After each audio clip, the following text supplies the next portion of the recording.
it looks like we're on bag 21 out of 26.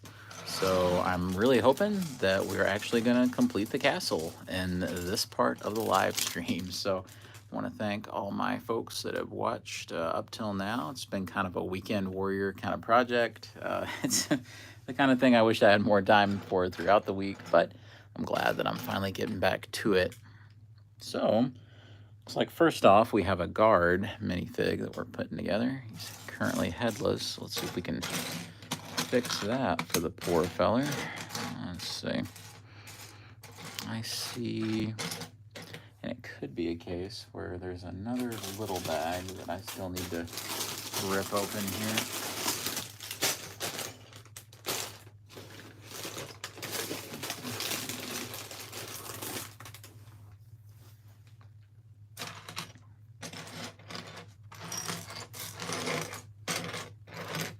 Here's his helmet right here.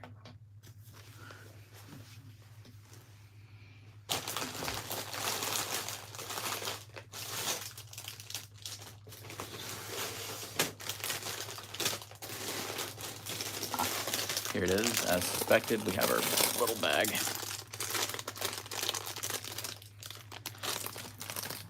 And sure enough, his head was hiding right there. I've not really used a lot of the alternate expressions so far in this build, but I'm really liking this one. So yeah, that's going to be the one that I end up using. All right, snap that on. It's funny how much it's just making me think of like Nexo Knights, because I think that might be the exact same piece that they were even using in Nexo Knights for like the battle helmets right here for the guards. So that's pretty cool. All right. He also has an axe. Just pop that together there. And here we go. He is battle ready. He looks like he's having a great time. So he loves his job. All right, I'll put him to the side so we can focus on the rest of the build. That's one thing this set is not lacking is minifigs. There are, what, like 25 of them or something? I forget the exact count, but it's insane, whatever it is. You basically get an entire, I don't know, theme's worth of minifigs in this set.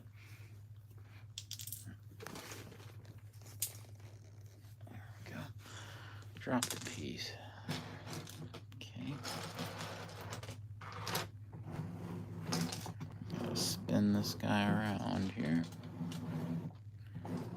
There we go.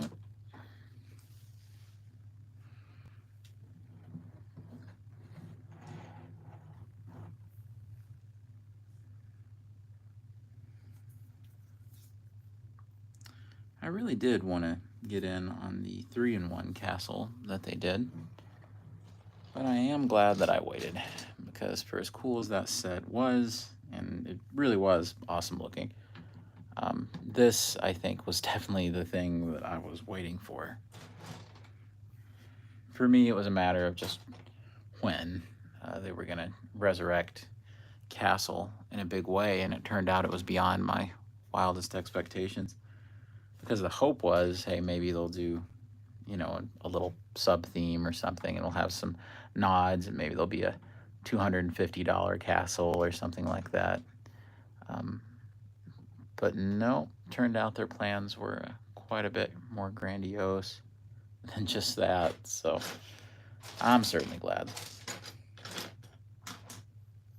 It's funny, LEGO continues to be one of the only kind of types of products to where you, at least as an adult LEGO collector, you hope for there to be more expensive sets, just because you know how limited those cheaper sets are going to be. And if you're anything like me, I would much rather buy like a couple of really nice sets versus a whole theme full of maybe more, you know, like kid-aimed sets, and you're just trying to make them work and put them together into some kind of display, and there's 3 or 4 little ones and a couple of vehicles you'll never use, and I would much rather it just be like this, where it's this big thing.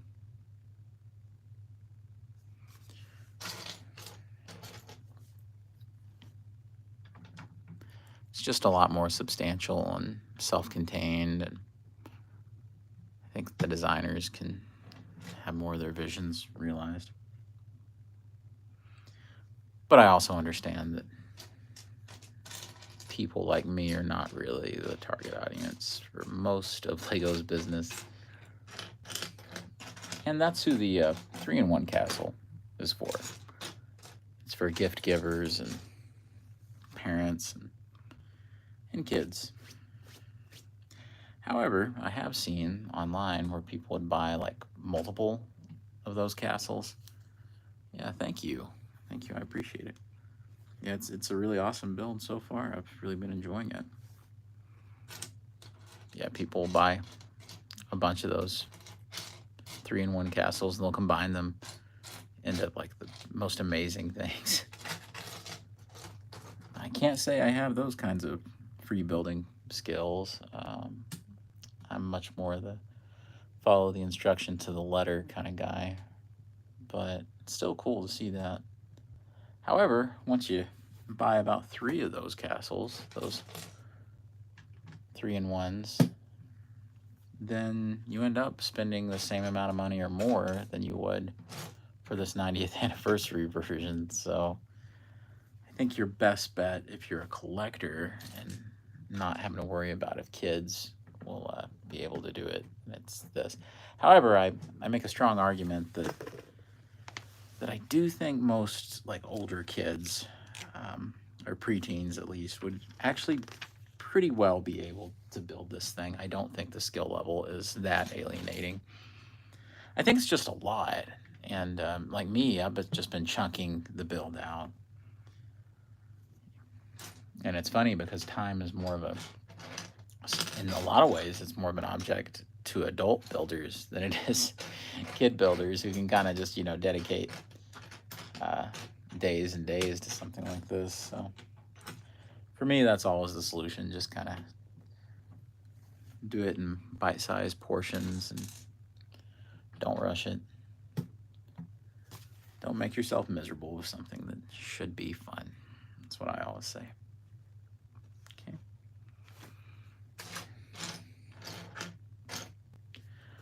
I heard a Lego reviewer say something today that I'm not sure I agree with.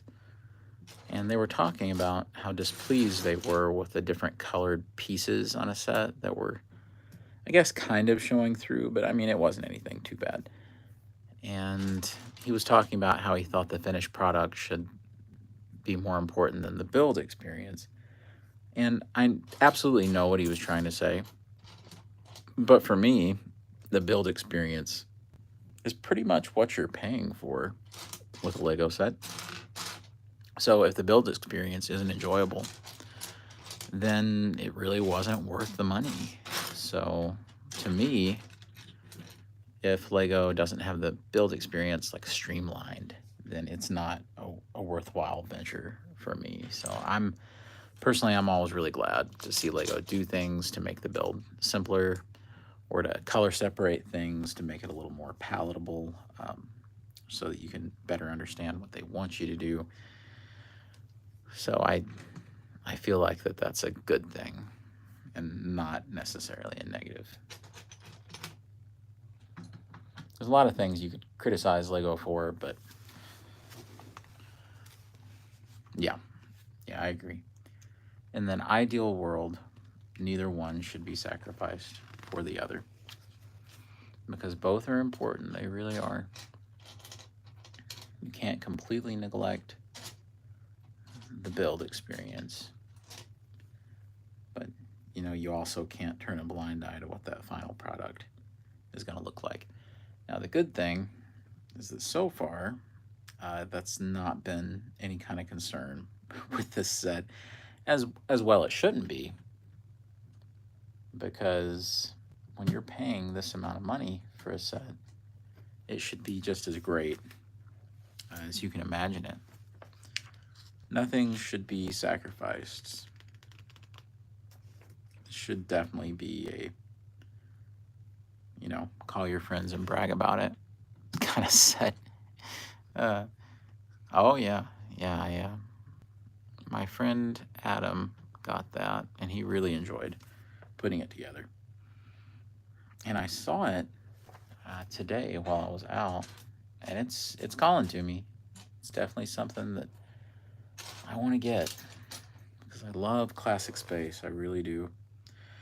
Of course, for me, I'm probably an even bigger fan of neoclassic space. I guess that's what you'd call it, like Blacktron and Mtron and Ice Planet 2002, like that kind of thing. Like that's more my speed, probably even more than classic space. But I also love classic space.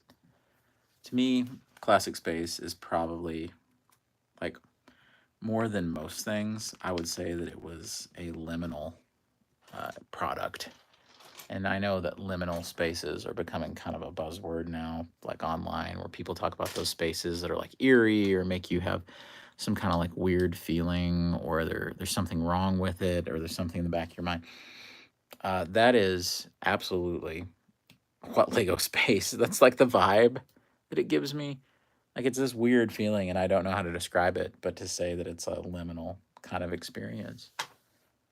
So that's what I get out of it. And the new set does the same thing. And for me, it's all about the weirdness of the box design and the emptiness of like the way they display the model and the way they present it, because it is very empty. Those old packaging designs, there's something strange. There's almost something unnerving about Lego Space, that it really does seem empty and quiet. So that's it's kind of freaky in a fun way.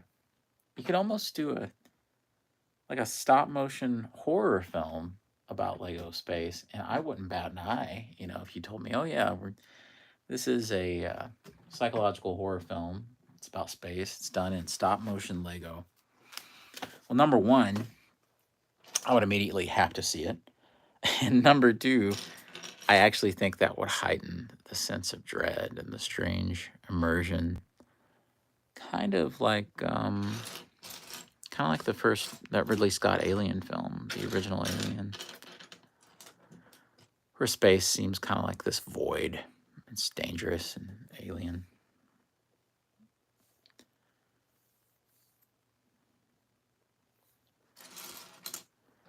It's funny now that they're going to be doing Avatar sets. To me, that is as close as you can possibly get without just doing aliens as a theme.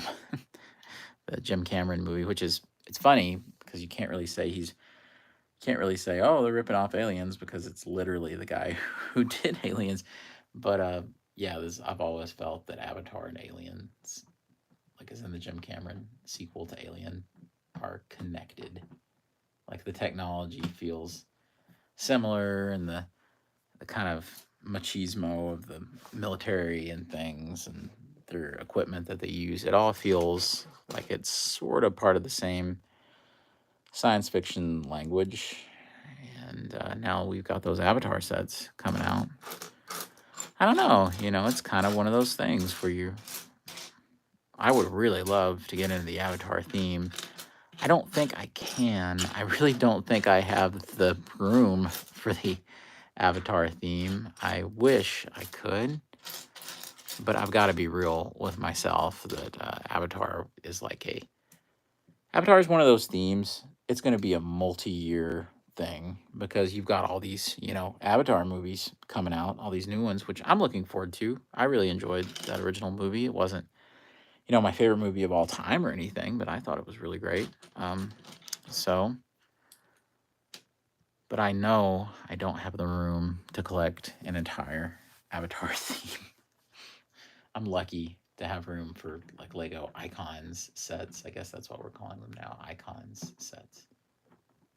Adults welcome.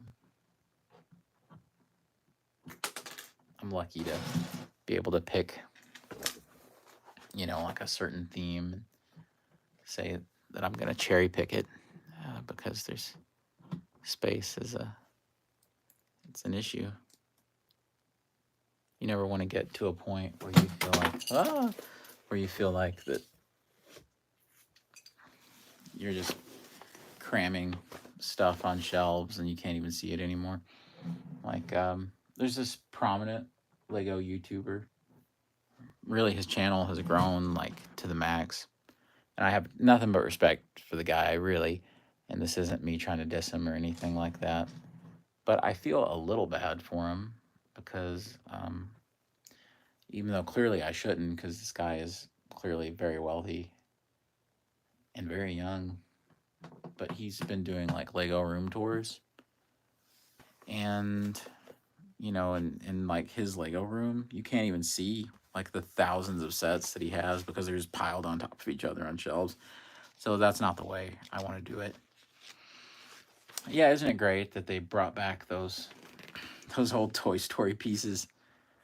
It's the funniest thing. You'll think that something in Lego was a one-off or it was like specially made just for one purpose. And then years and years later, the designers will be like, "Oh yeah, here's this again." And just kind of floors you to see like something repurposed. Of course, I think at this point we've seen like so many uses of Harry Potter wands and Star Wars lightsabers that doesn't even phase us anymore. That one's not even something that's on the radar anymore. That's like that's amateur hour when we see that happen. But it is funny to think about. Kind of the pantheon of Lego pieces changes so dramatically when there's something like that introduced. It's kind of sets a little bit of a different precedent about how certain things are built and all that. Yeah, yeah. Well, it's there was rumors recently that there's a copyright that Lego filed for called Brick to the Future. And people are wondering, if, obviously it's a Back to the Future thing, but nobody really knows exactly what that means. I think Back to the Future is a rich enough license that it would be fantastic to see it like exploited quite a bit more, to see them cover more of the movies. Like I want to see the train from Back to the Future 3 and things. So that's a big one for me. However, maybe if I think about like say something that I want to see come back, maybe like an old theme resurrected, I wish that Lego would maybe look at doing more of the Atlantis theme from years and years ago. And I know that's like the biggest long shot in the world, but I would also really like to see more Monster Fighters, or a spiritual successor to Monster Fighters. And I know that Lego Hidden Side was kind of a spiritual successor to Monster Fighters, but it's a shame that line is over. However, I think they did most what they could do with that theme, and I wish Lego would move away maybe a little bit from trying to focus so much on making AR happen, like the augmented reality sets. Like that's fun, I'm sure, for kids, and there's probably a way where it could be more fun for adults as well, but I hope that Lego realizes that adults who are into this are into it strictly for quality. I don't think it's about some kind of play experience in an app or anything like that. I think it's a level of quality. It's the craft. So they should just focus on that, I think. Really looking forward to Lego perhaps getting into X-Men a little bit more, because that's something that was neglected for so many years. Yeah, I know. Yep. You've got you got stuff like Nexo Knights and things. It's gone.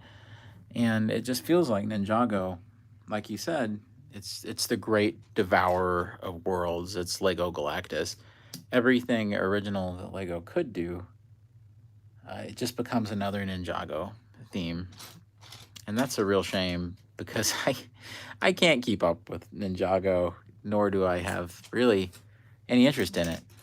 It's funny, I was such a big fan of the Atlantis sets, and then when they did those like faux Atlantis sets from Ninjago about a year ago, I thought, well, I'll get these, and I'm just gonna put them in my Atlantis display, and I'm just gonna say, yep, that's more Atlantis sets. But I really couldn't. I couldn't do it. I didn't end up building them. I just ended up putting them in the corner and passing them on, getting rid of them. So that's the thing, is no matter what, to me, in the end, even though I thought I could trick myself into believing it was something I wanted it to be, it was still just the Ninjago sets. But Monkey Kid's where it's at, in my opinion. Out of the any of the almost, I don't want to call it a kids theme because I don't see it that way. But I think for any theme that's aimed at, I guess, younger audiences somewhat, I think Monkey Kid is far and away the best one. I think it's not even close. It's Monkey Kid.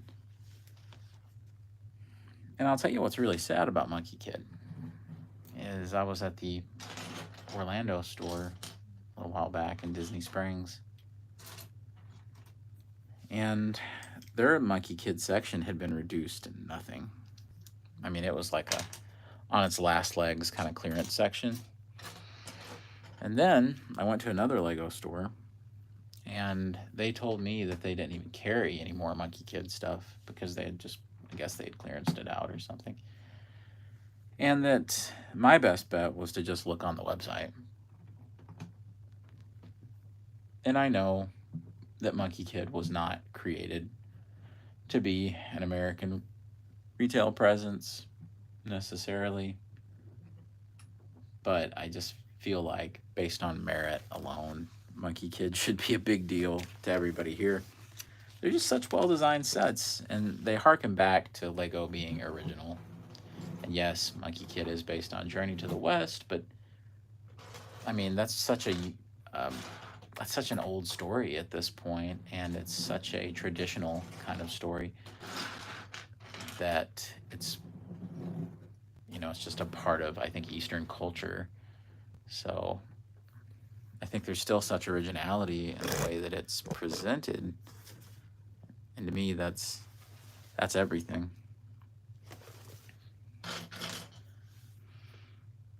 I do feel like some of that is on Lego, though, about Monkey Kid, because I think Monkey Kid would have been more successful in America had Lego tried a little bit harder with Monkey Kid in America. I don't think that they reached the right people for Monkey Kid.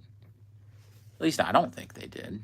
I think Monkey Kid was kind of like this thing where they were like, we're sort of going to put it out there, but we're not really going to put a whole lot of effort into marketing for the U.S. audience. And nor do I think they have to. I think that Monkey Kid just needs to be successful in China because that's kind of all they made it for. But I think it deserved better than that. I think it could have been bigger and should have been bigger.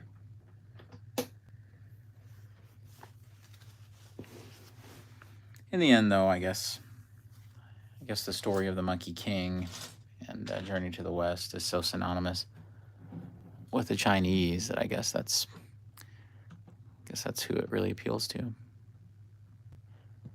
Yeah, it does, and that show is very, very, very late to air here, always. Like, new episodes, like the rest of the world, get these episodes, and they're pirated, like on YouTube, way before they ever actually make it officially to Amazon Prime.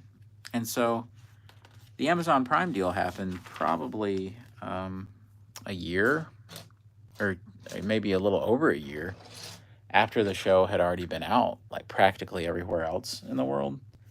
And so all the momentum that they could have had from kind of a global launch of the brand had diminished. And all the people who were interested and did buy the sets had pretty well pirated the show already. And then they stayed behind. I'm not sure if they ever got caught up or not, because I kind of gave up because it was going to take too long after I watched the first, legally anyway, watched the first season of the show. But it was a great show, like leaps and bounds better than the Ninjago show or anything like that. I tried to watch a little bit of that, but I think I don't think that's for me. I watched it, and it's no insult at all to the people who enjoy it, because I know that Ninjago has like this big like fandom, and I know that there's plenty of adult fans of Ninjago, the cartoon, I guess. But I watched it, and it just didn't. I don't know. I couldn't hardly see what a lot of the fuss was about. I know that there's a lot of deep continuity there that I probably wasn't getting, because I think that's part of the reason why people stick with it and love it. But I just didn't. I felt more that it was for kids. And with Monkey Kid, it's just so darn cool. Like because it's like an anime and animated by those guys. I think they're Australian. They kind of do that faux anime style, and it not being CGI is already a huge plus because I'm sick to death of that kind of thing. If I see another CGI Lego person ever again, it'll be too soon. And I know it's way easier to animate and way more feasible to animate like that. So I'm being a bit facetious when I say that, but at the same time, I think it's been done to death. So when something's done to death, it's kind of hard to train your brain to get more out of it than that.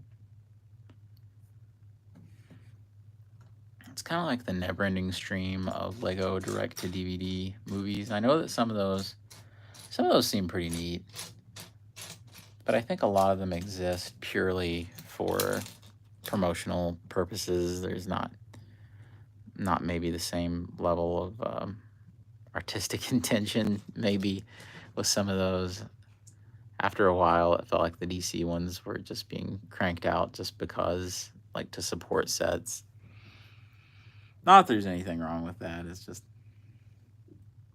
you don't, when something's commercial, you don't want it to be so transparent. You want it to at least assume kind of a little bit more dignity. Yeah, the Lego movies. Yeah. Well, the funny thing about me is I watched the first one, and it was fantastic. I loved it. But as soon as I saw the trailer for the second one, I could tell that what they were deciding to do with it, or the direction they were wanting to go with it, wasn't really what I wanted, or didn't really appeal to me. So I never did watch the second one. However, what I did watch was the Batman Lego movie, the Adam McKay movie that he was heavily involved in, and that was fantastic. That was, just through the roof. So I definitely had a lot of love for that. A lot of love for that. I tried to watch some of the Ninjago movie, which seemed like good fun. But definitely felt that one might have been aimed a little bit more at like a younger crew. So I couldn't get as much into the Ninjago movie. It's like I'm learning my lessons slowly about Ninjago, that the more I try to get into it, the more I realize that it's not really for me. So, not that there's anything wrong with that. I'm certainly not the target audience for Ninjago. Mid-30s, I don't think, is who they're trying to appeal to.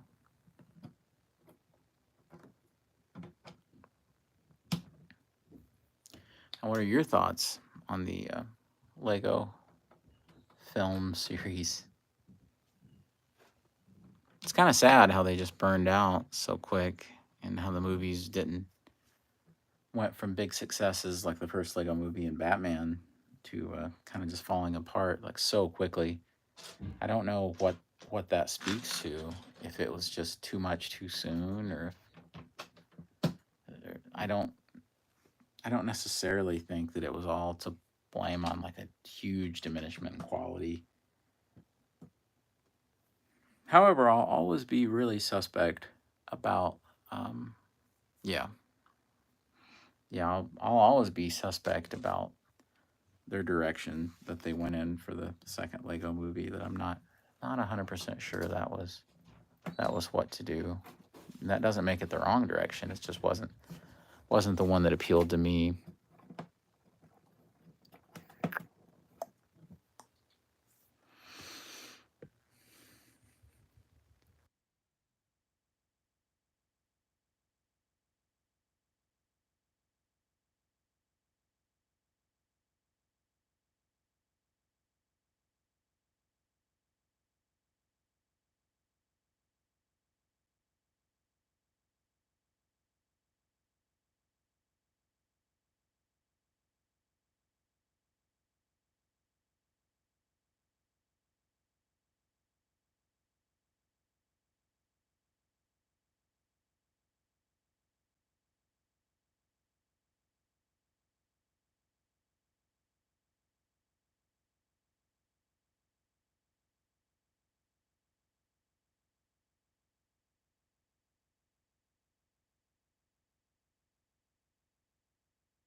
Yeah, it's a shame that they didn't do any more.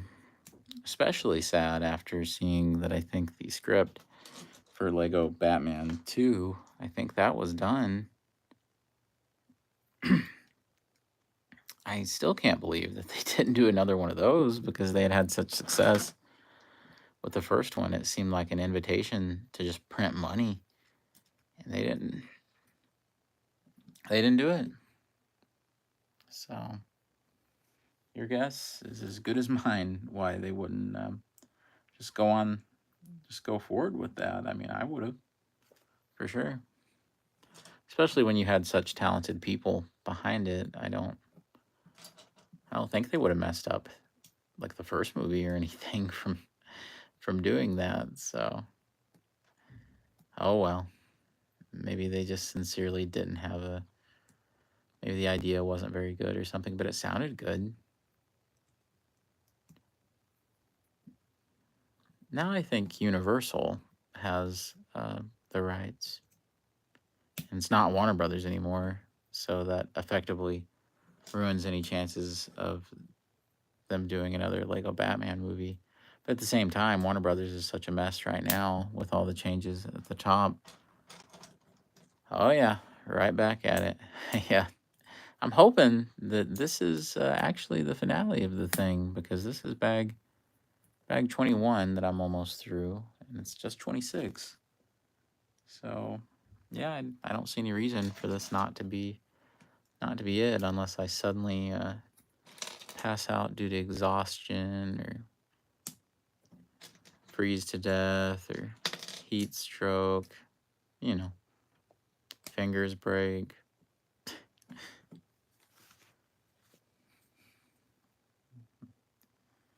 All right.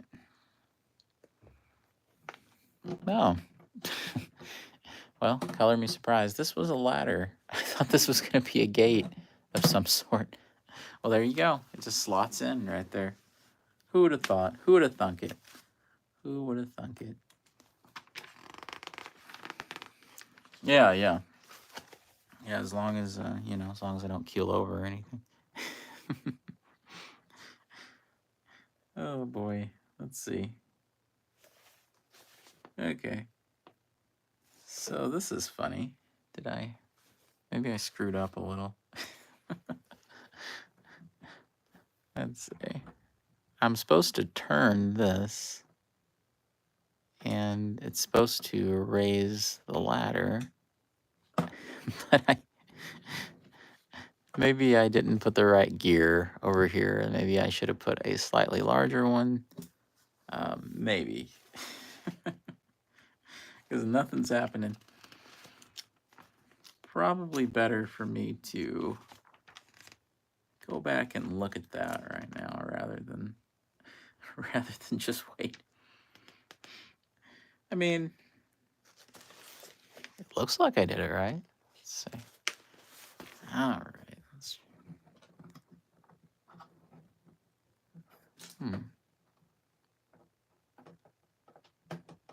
Maybe I just need to slot it in a little differently here.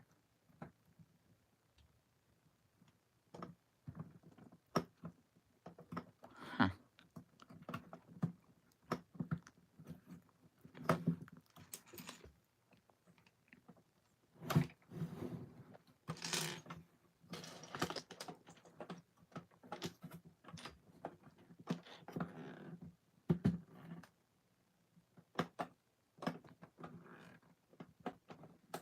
Well, that's strange.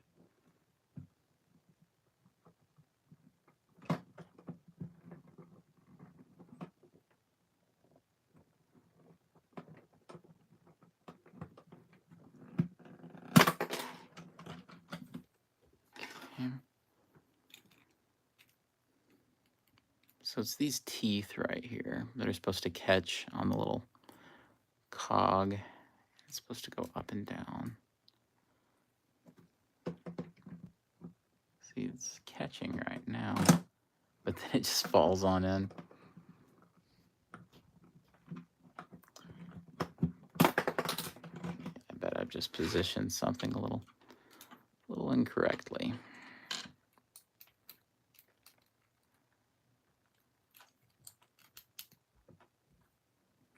Or I'm not. Yeah, I see now. I didn't thicken this part out enough. That's it. Okay, simple fix. Let me just pop that piece on right quick. All right. That's why it wasn't catching on the gear. Who'da thunk it? Not me.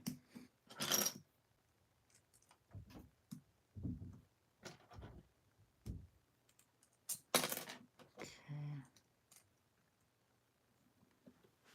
Now let's try it out.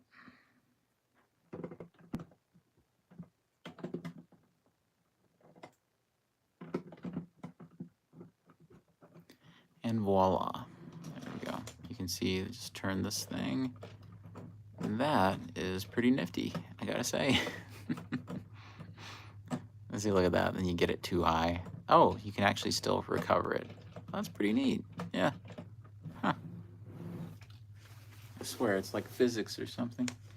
Amazing. Amazing.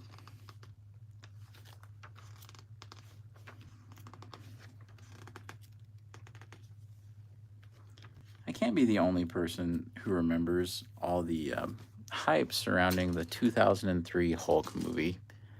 And what made me think of it was there was this documentary, all this documentary footage that they would always show of Ang Lee making the movie and all the effects guys at ILM doing the computer generated Hulk, which at the time was a big deal. But the person who always hosted all those featurettes was Sam Elliott, who of course played General Ross in that movie. And I guess because, you know, he was older and stuff, the documentaries would almost always fall back on just showing Sam Elliott's guffaw and just amazement at the effects to bring the Hulk to life. And so every time I think about being maybe overly impressed with something, I go back to Sam Elliott's crazy reactions to computer generated, like, cartoony Ang Lee Hulk. He would like set back and he would be in his little studio chair and he would just be like shaking his head. You know, it's funny. I have you know, and I totally understand that because I have a complicated relationship with that movie. I wasn't like super old when that movie came out. I was like 12, 13 or something. And I liked it a lot. Like I really did. And I got a lot out of it. But it's also, being a kid when I watched it, you can tell very clearly it's kind of a weird movie. Like there's a lot of weird ideas in that movie. Everything from, the Hulk fighting giant clouds, monster things to the Hulk dogs to Nick Nolte's like crazy performance and stuff. And so there was all these elements that didn't come together, maybe, but it's I have complicated feelings about Hulk, which I guess is the official title of the movie. Is just Hulk. However, I'm a staunch defender of the 2008 Incredible Hulk movie. I actually really like that movie, like a lot. I yeah, I got a huge, huge thrill from that. Let's see, a lot of shows were paneled. Oh yeah, yeah. I mean, it's a very original idea, and I think Ong Lee it was a cool idea. People really weren't doing it, but it's more of a neat idea in theory than it is in execution, because they did it so much in the movie. It was weird. There would be like scenes, and I would always laugh and say the movie was military buildup scenes. And military buildup scenes, I can't stand military buildup scenes in movies. It's kind of a shooting the rodeo kind of moment for movies when they have access to some kind of military force, and they just get a bunch of footage of it, and so to burn through time, or because they had all this access that they got to this military equipment, they just want to show all these just laborious military buildup. And it's a big pet peeve of mine in movies. So unfortunately, the 2003 Ang Lee Hulk movie is also kind of a victim of military buildup syndrome. Lord knows the live action Transformers movies are, guilty as sin for military buildup, just nonstop military buildup in those movies. And it's to the point where it takes something that should be kind of thrilling to watch and makes it as boring as watching paint dry. Just awful as you're trying to get through Revenge of the Fallen like I was in the theater in 2008, 2009? 2009. Yeah, it had to be 2009, I guess. And just waiting for them to stop showing footage of tanks. Yeah, he's got a thing about it, doesn't he? Michael Bay is probably one of these guys who's fascinated by the military, but would never actually consider military service himself. And, I'm raising my hand over here. I'm probably that guy too. That's probably, I'm definitely not a good fit for the military. Although the Marines badgered me like constantly when I was a teenager. Like it was nonstop mail from the Marines and nonstop like offers of different scholarships and things, because I think, you see, I guess kids still do this. They, got us all in the cafeteria and we all had to take, is the military test the ASVAB? The military aptitude test? And I guess I must have done pretty well on the ASVAB. That must have went like really well for me or something. Oh yeah. Yep, it's nonstop. Sometimes to his great detriment. But yeah, I guess the ASVAB must have turned out okay, because maybe I would have been willing to have like sat at a computer or something for the Marines. If they didn't really understand how to recruit me, okay? Because like seriously, they didn't know how to recruit me. All they would have had to have done is said the word G.I. Joe, and I probably would have joined. They could have lied to me and told me that Cobra was a real thing. I'd have been like, oh yeah, count me in. Or Could have got Sergeant Slaughter, a man with no actual military background. Maybe he could have recruited me. I would have joined for Sergeant Slaughter. I would have followed him into battle, not realizing that he was not actual military personnel.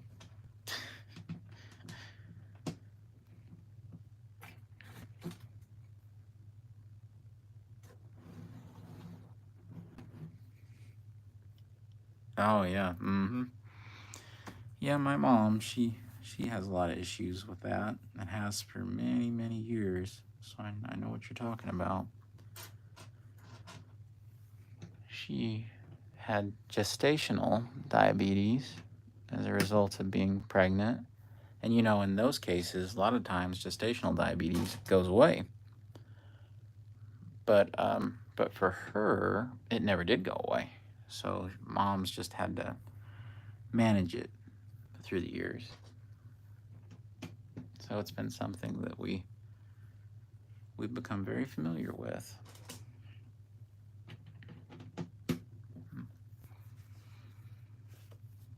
I had a friend of mine when I was in school, Daniel.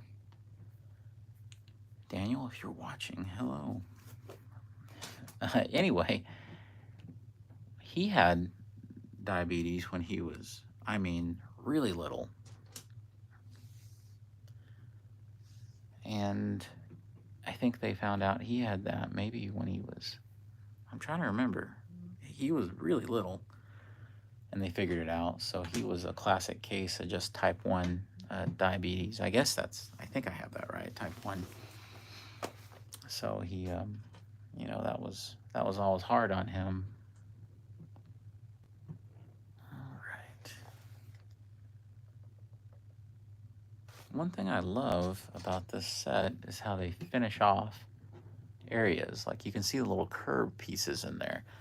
There isn't anything just like left to, there's hardly anything that's just exposed brick. There's cap off pieces, which is nice. And I mean, I don't want to pat them on the back too much. This is a super expensive set. So it ought to be that way. But still, it's nice to see the extra consideration. I really appreciate that there was a lot of attention, not just to the size of the castle, but to the quality of what it was you were building, which is something I'm figuring out as I go through. It would have been easy for them to have just made the castle as massive as possible. And in some ways, I think sometimes that's what I think the gut reaction, the gut instinct is you just want something to be big. You know, you're hoping the set is sizable, especially when it's something like a expensive set or a castle or something. But if the quality isn't there, then you can't just prop something up and expect it to hold together or to be to actually be appealing. All right. And once again, here it is again. Oh yeah, absolutely. I was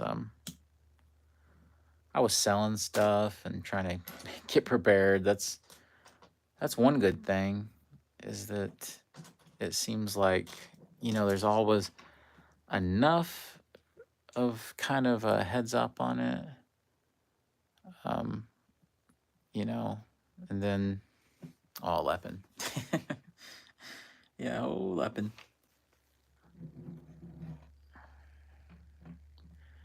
I remember when Leppin was a lot more prominent on like eBay, and then they've run Leppin off a little bit. I guess it's still on there. I think you can still find Leppin sets. All I'll say is this: is I think that with Leppin, there's folks, and you know, that have limited access to a lot of this stuff, and it's good for them to have some kind of access. But at the same time, I know the Leppin is stealing intellectual property, you know, the hard work of the designers and the company, and Lego loses sales, and I'm not weeping for a billion and billions of dollar company, but you know, right is right, wrong is wrong. I understand that, but you know, if you're as OCD as I am about this stuff, Lego never has to worry about me buying Lepin products because I wouldn't be able to like handle not knowing or like getting pieces mixed up and things and like accidentally contaminating my my Legos with like off-branded pieces. Yeah, it's silly, but it's just the way it is. Just the way it is.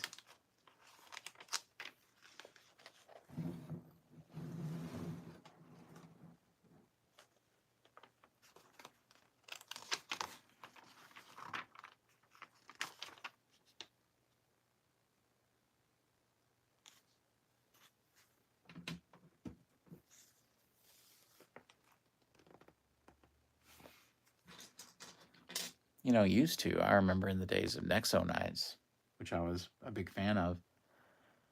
I remember every time there was new Nexo Nights sets, immediately eBay, even before the release date, sometimes almost of like the sets in America, eBay was flooded with Lepin sets of the exact same thing. I mean, it was hard to tell them apart. Some of the listings, you know, it was so tough. And if you weren't careful, you would accidentally, you know, buy a Lepin instead of a Lego. So it was this constant kind of double checking and then seeing if the seller was based in China. Not that, you know, I want to stereotype Chinese sellers or anything, because I've had great dealings with Chinese sellers in the past, but that was where most of those auctions were based. So I found myself double checking.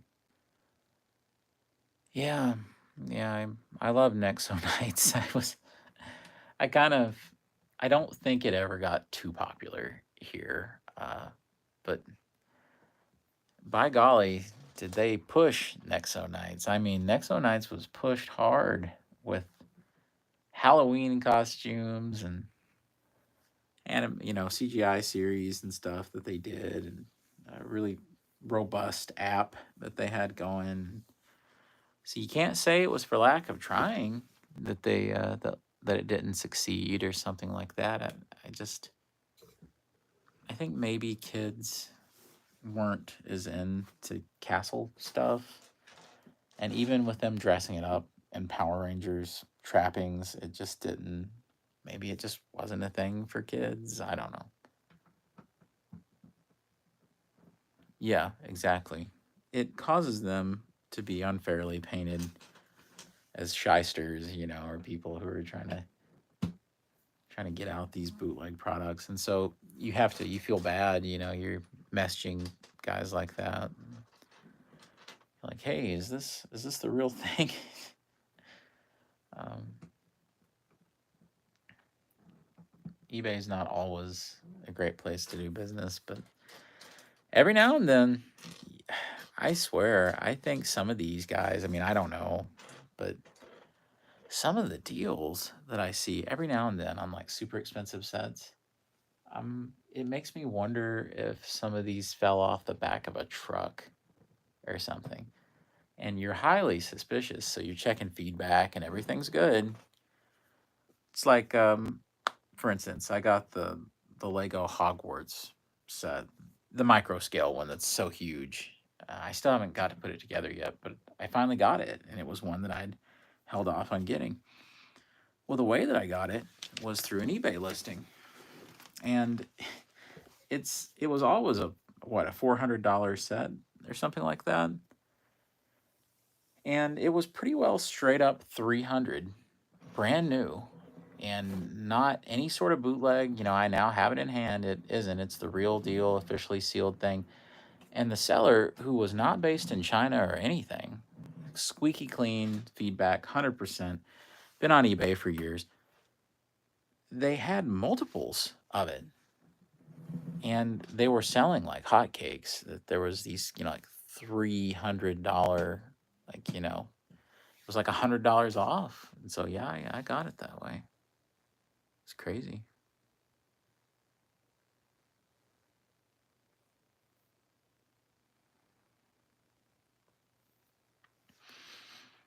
Yeah, you're right.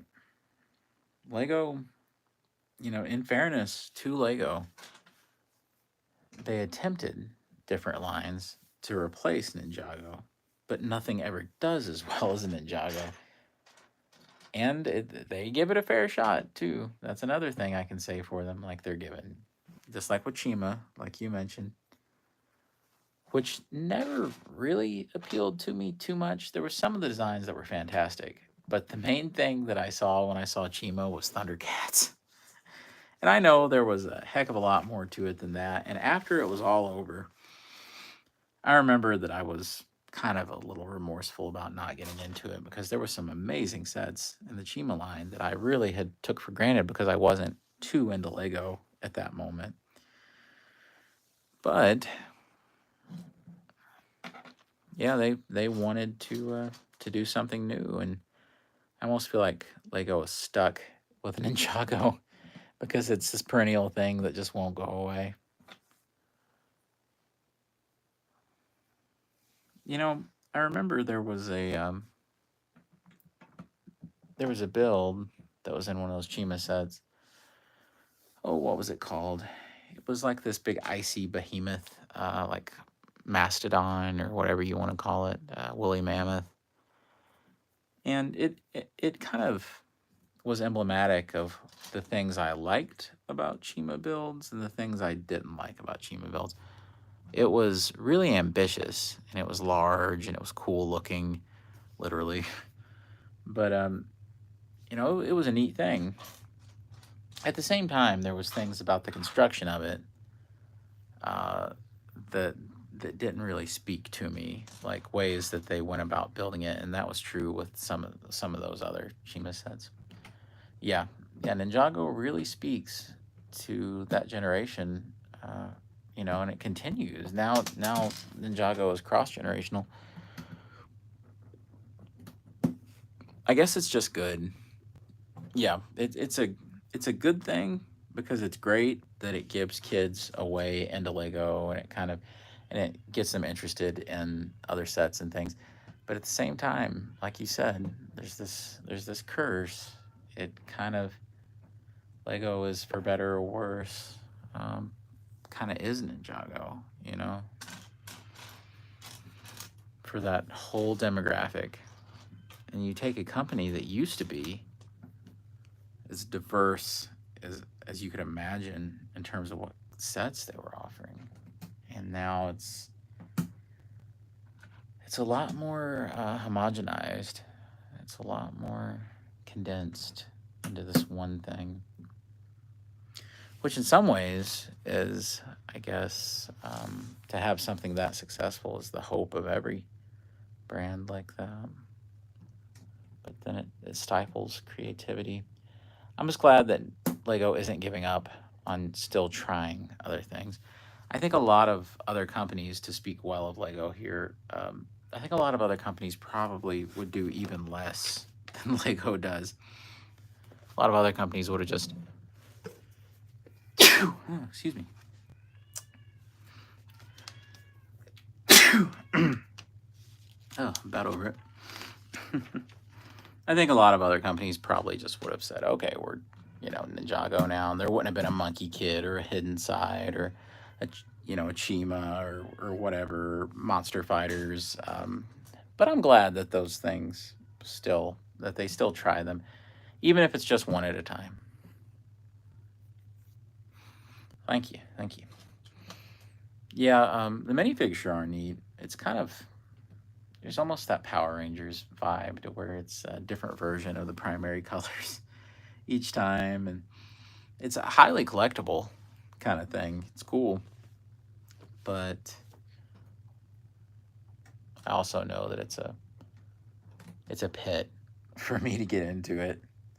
It's one of those things. If I started, I don't know if I could stop. tell you a theme that I really loved was Lego Lord of the Rings. Loved it, loved it. And the Lego Hobbit sets, maybe to a slightly lesser extent. Some of them more. But I loved that theme, both of them.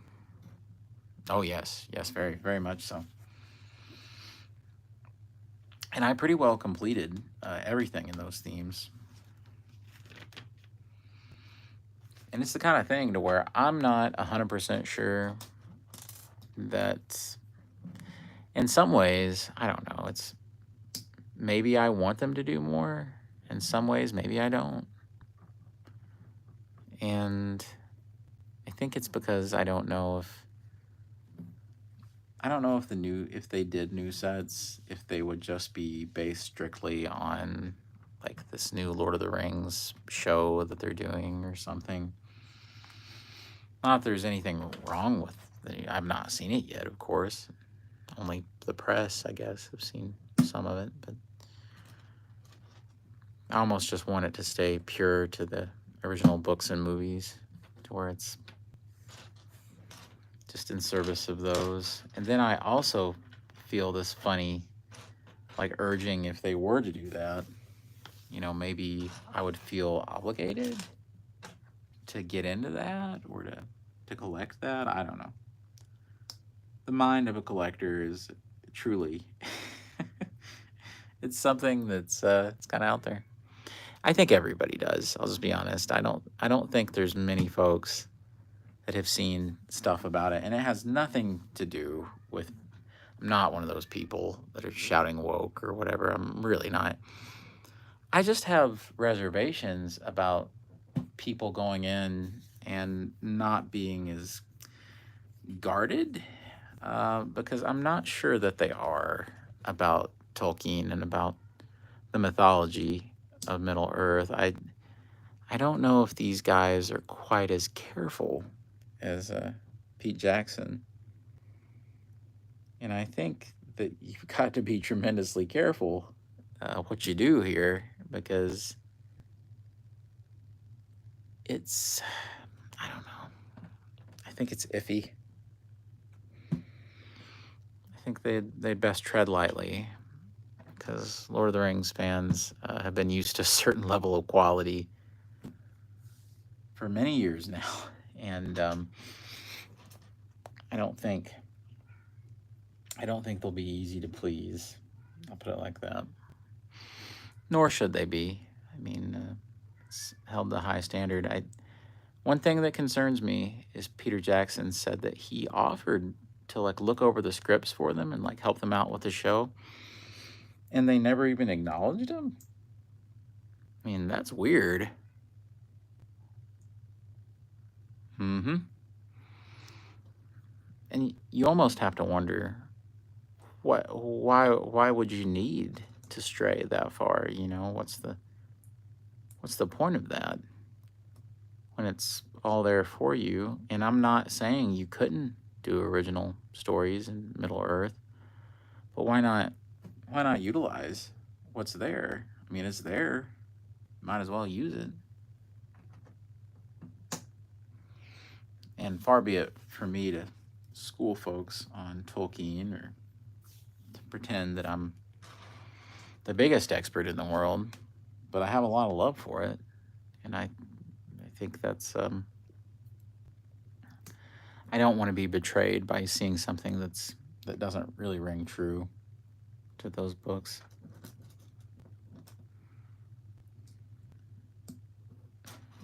And in some ways, if they go far enough in terms of deviations, you have to wonder why Amazon would have ever spent the amount of money that they did to get the rights to the book, which is a valid question if they aren't really interested, or to get the rights to the Lord of the Rings universe, I mean.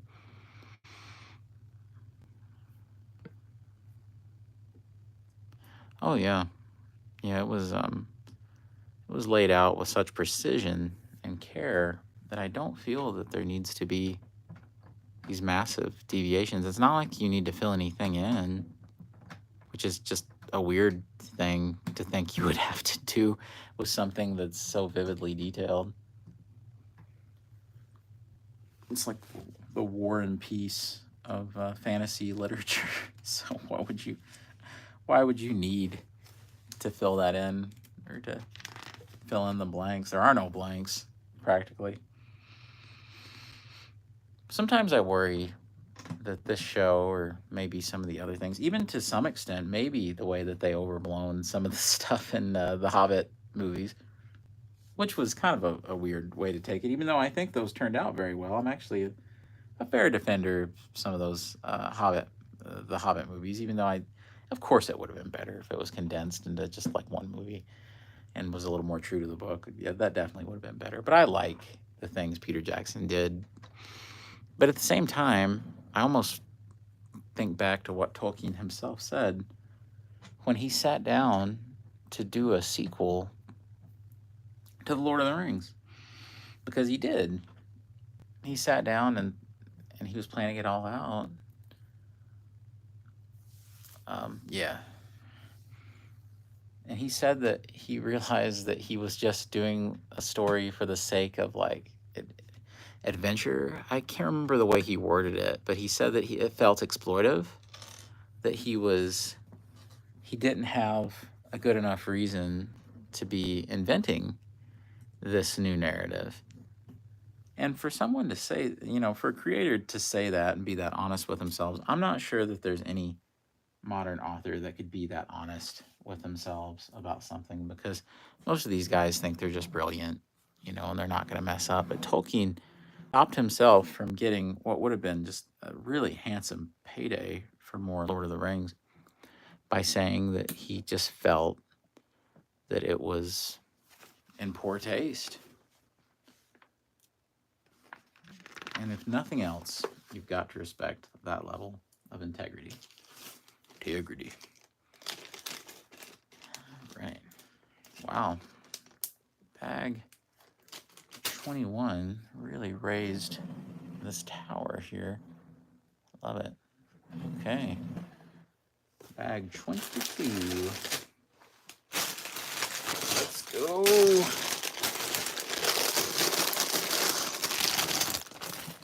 And it is just the one bag. It doesn't look like there's any little mini bags that comprise bag 22. Well, what do you know? More gray pieces. Gray and brown pieces? You don't say. No, couldn't be. Shields? Not in a castle, surely. All right.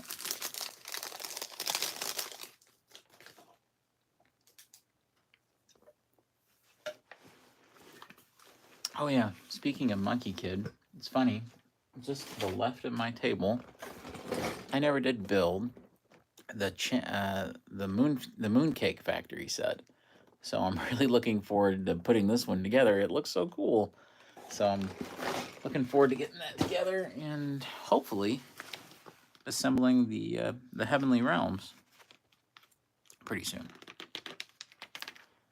Green and red. Well, maybe, possibly, for a Christmas castle that would, as much as I would like to say I'm joking, I would probably buy that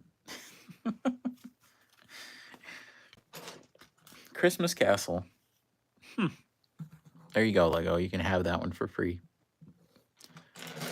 The ultimate Yuletide expression of medieval architecture. Christmas castle. Oh yeah, what are you working on? One of my cats is meowing fiercely. Don't mind her. Maybe she is also wanting to get in on this mock project.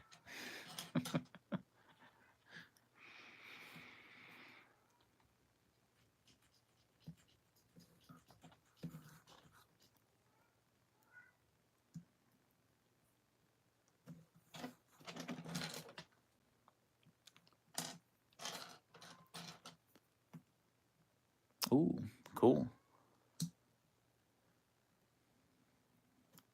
Well, right now is a perfect time to get a medieval layout going. with the beautiful new castle here, and of course the Blacksmith's Workshop set. Have you ever got to build the Blacksmith's Workshop? At least I think that's the official name of it. The ideas set. Because that is beautiful and feels like a really good companion to this.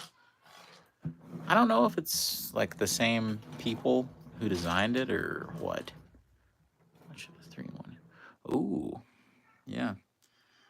Yeah, I'll tell you what, with enough of those 3-in-1 sets, people have made some really incredible, like vast castle displays. I have not gotten the 3-in-1 castle, but it's awesome what they were able to do with it. Mm-hmm. Yeah, that is it's a gorgeous set. I built it in the midst of a huge winter storm. I had had it delivered a week before or something, and it come the craziest winter storm that it had in generations, and we lost power for days. And while waiting for the power to be restored in the daylight, I would build the Blacksmith's Workshop. But as soon as it got dark, I had to quit because I didn't have enough power left on my phone to use it as a flashlight, and my eyes would have probably melted out of my head from exhaustion trying to see like directions and things. That's true. Yeah, that's absolutely true. When you can on the market at the same time too, which is a big deal.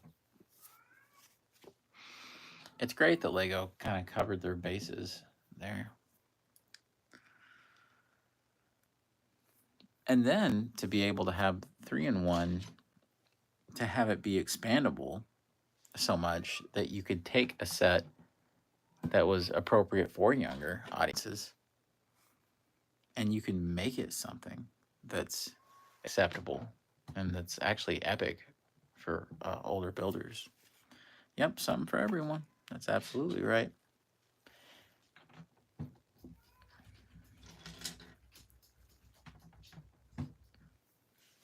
All right, walls are coming up.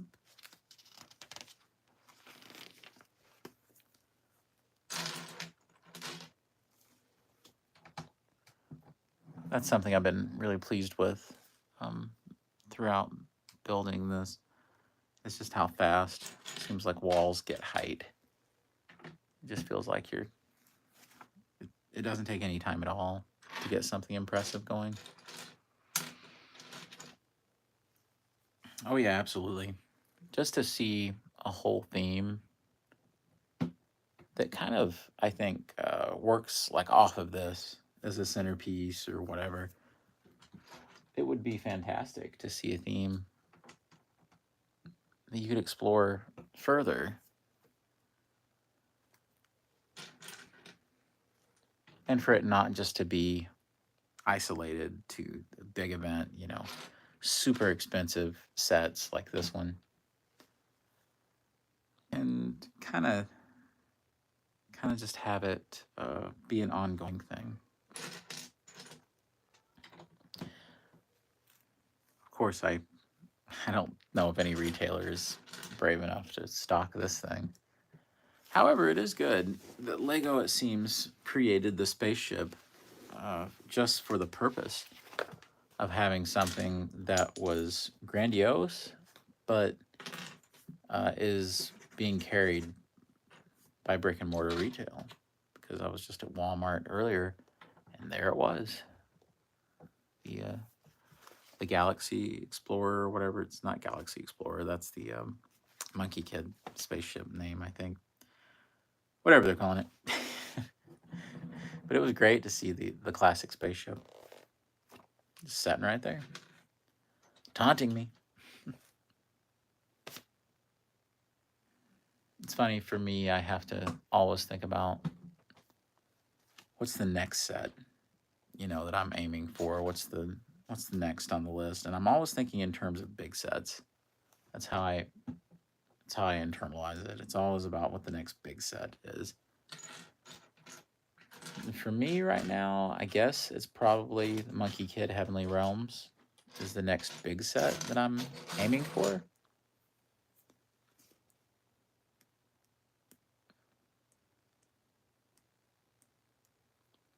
Yeah. Yeah, it's an amazing looking set.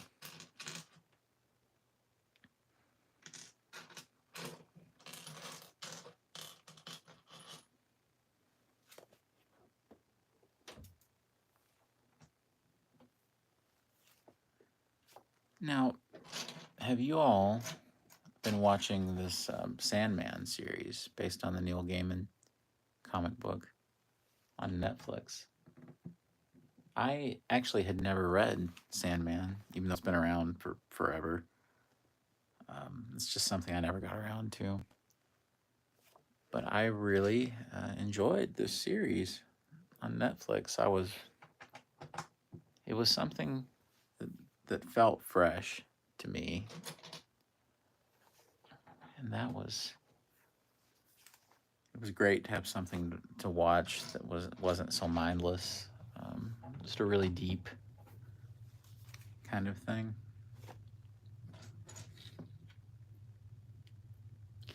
Almost had sort of a Doctor Who-esque vibe to it, which is always nice for me. It's fantastic. Definitely check that out. I heard that Netflix will send me an Oreo every time I plug the show, so I had to try. Let's see. Speaking of streaming, Brandon, the other guy back on the channel, was talking about that he watched Samaritan, and he said it was okay, that new Sylvester Stallone superhero film.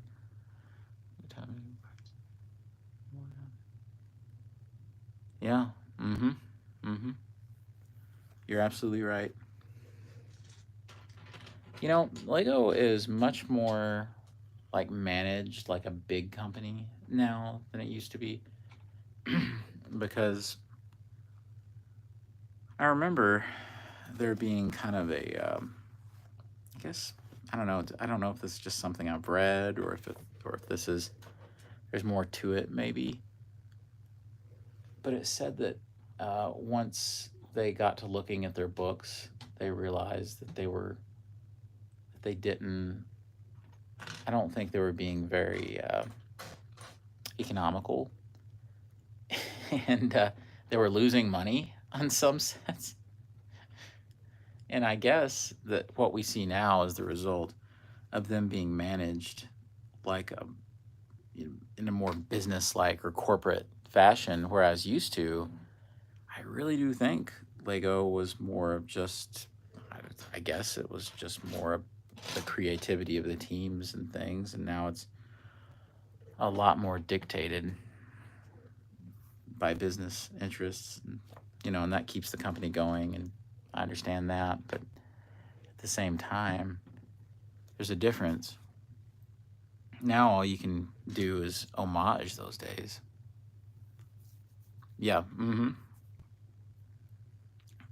Absolutely. Their efficiency went up to the maximum because they started focusing on the stuff that could actually make them money. And so, that's right. Amen. That doesn't mean it's something that, it doesn't mean it's better than those days when it was so based on just creativity and all these new themes. Lego was one of the only, it just felt like some of the only original kind of theming going on. Mm-hmm.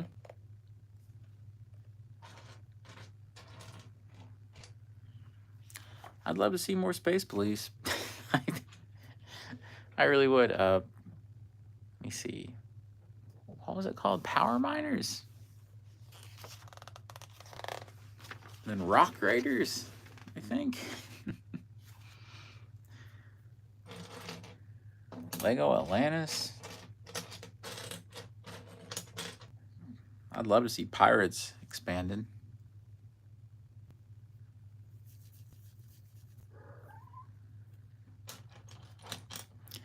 Well, I'll tell you the secret with Star Wars is they've just recently had this new design philosophy with a lot of their sets that they're trying to reduce the piece count. Hey, Luna. You want to play with Castle? No? Okay.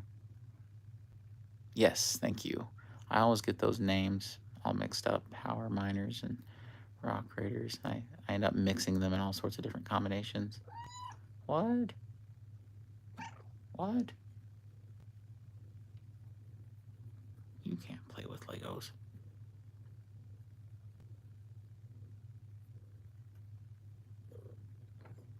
I gotta keep my black cat around for good luck.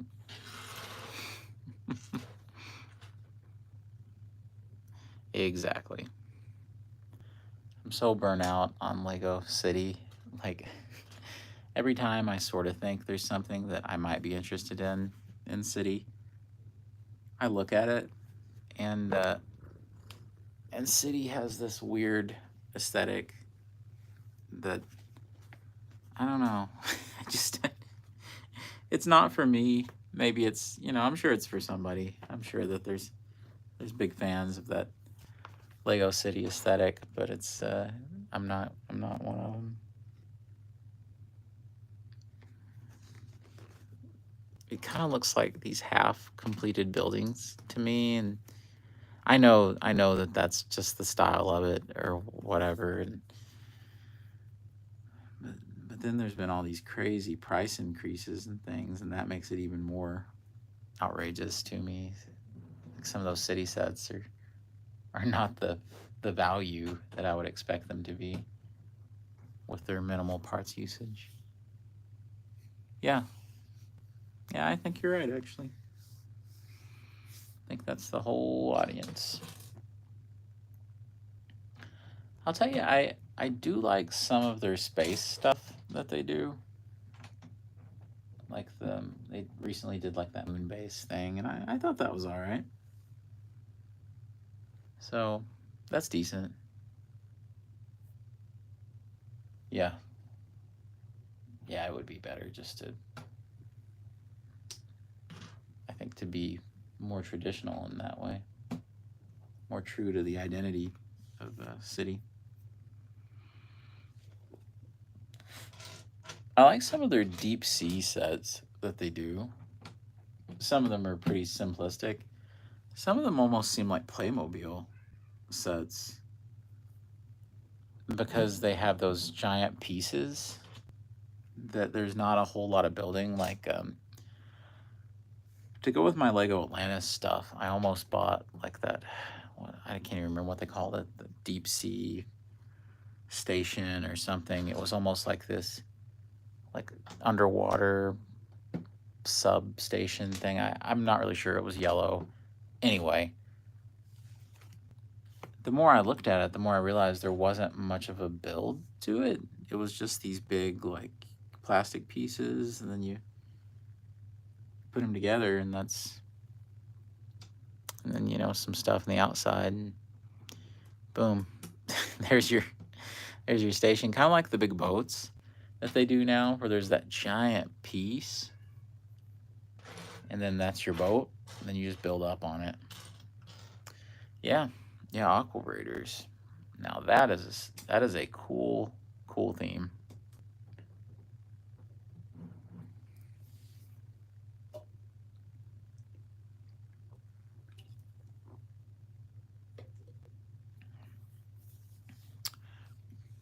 I hadn't really paid much attention to those. And then I started seeing some channels talk about some of those, and I like some of the little homages they put in those to old themes and old characters from themes. So I guess I'm just easily amused. But I thought some of that was pretty fun.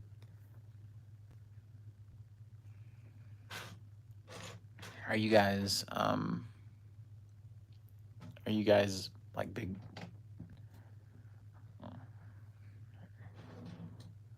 me see. All right. Yeah, I think that's right.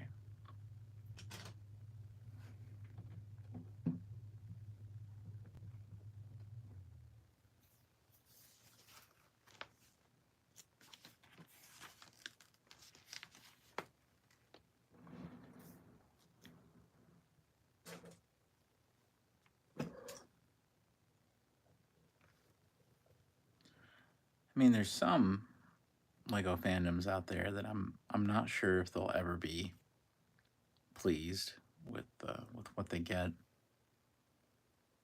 Then there's some that I think are just kind of begging for a crumb from the table at Lego at this point.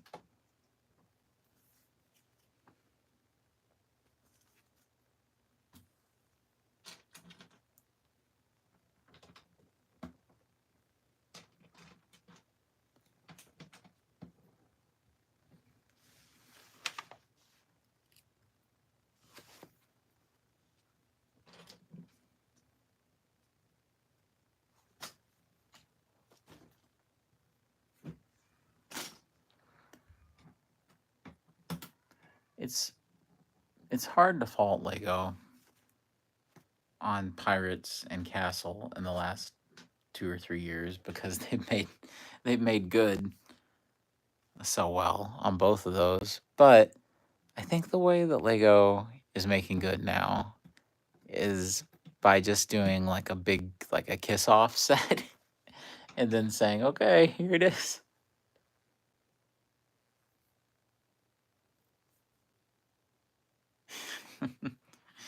Yeah, yeah, Star Wars. That's a great intersection of geeks and fanboys,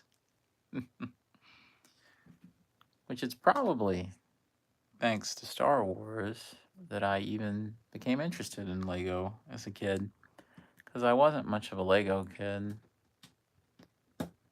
till they acquired the Star Wars rights, and that got me interested. Now it's funny though that as an adult, I don't really collect Star Wars Lego. I might buy like one set every few years, but that has to do with completion. Like for me, I'm kind of a completist, so I see Lego Star Wars as being really unattainable. Like for to try to complete all this stuff.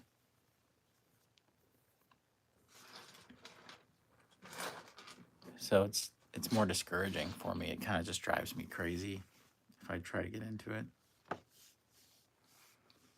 Maybe I'm zapping the fun out of doing it by looking at it like that, but I'm afraid I can't help myself.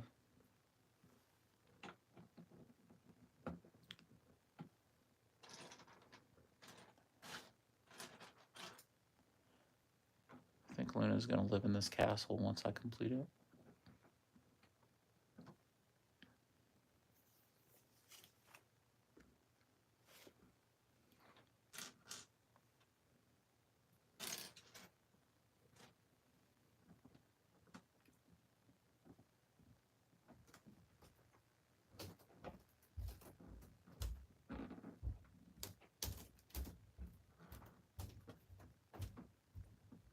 That looked like a fun set. Every time I think I'm going to get into Star Wars Lego, I don't. I'm like, well, I'll just buy the sets related to this movie or this show. And then I just can't. I can't go through with it. Yeah. I don't really know what's happened with the DC thing. Like really, what happened? Is Lego having some kind of problem with Warner Brothers? Everybody else is at the moment. So like something had to have changed. It almost seems impossible when you think back to the old days when they were just, massive amounts of Batman sets and Lego was doing their own kind of original Batman sets, which I think was always best when they were kind of doing their own thing. And now it's like, yeah, there's the Batman movie stuff, but for as great a movie as that was, and it is great. It's funny. Yeah, I guess the Marvel stuff is just a lot better for them right now, and is doing better. Because let's face it, that's what kids are way more into, I guess. But DC also has the Batman curse going on, which is basically that it's hard to stray from Batman because he's what sells. When you start going in other directions, it's not a sure thing anymore. Like imagine an alternate reality where they did have a big lineup of DC sets for this year. Well, what would they have been about? Well, probably they would have done a big Black Adam push. And I'm not really sure Black Adam is going to be this big like merchandise mover. And for as great a movie as the Batman was, that was not a toy selling movie. It just wasn't. That's the least merchandisable kind of Batman movie that there's been in ever, because it's more of just this weird, gritty detective story that has some cool fights in it. So, and I love it, but it's not the thing that's going to have kids rush out and be like, oh, I need to buy this, this, and this, because it just doesn't do that. Whereas almost every Marvel product has something like that. That's true. Yeah, the playset angle is kind of let down a little, except for the Sanctum, which is a set I would love to get, but it's not one that I see me getting like in the immediate future. I'll put it like that. Mostly because of what I'm building right here. And that's the truth. This took away any budget that I would have had for the Sanctum. Even though I fully intended on getting it, this completely interfered with those plans. I mean, God bless the folks that were able to get out there and just buy both of them immediately and do all that. That's awesome for anybody that could. Yep, you're right. Yep, good old keychains.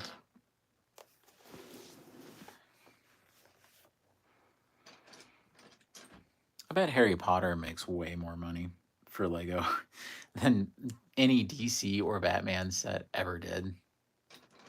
Like, way more. And that's kind of funny when you think about it, but I think that there's a way more faithful like fandom for that, whereas your Batman and fans are probably not the most loyal. They're looking at other avenues.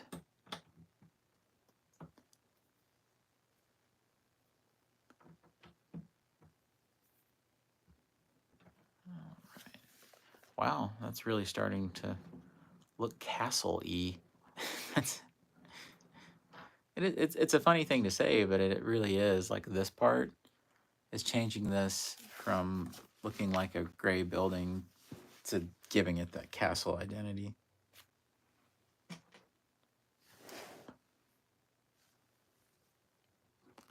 Oh, this is cool. I was wondering why these were here. These little... There we go. These little recesses. Nice.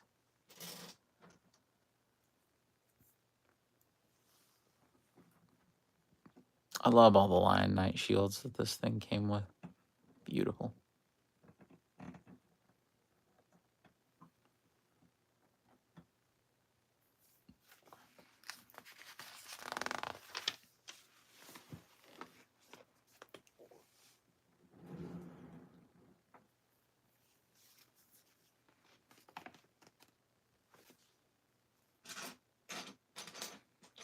Have you guys seen the buildable figures line that they're doing now for Marvel? I think they just released or about to release Spider-Man and Venom and like Miles Morales Spider-Man.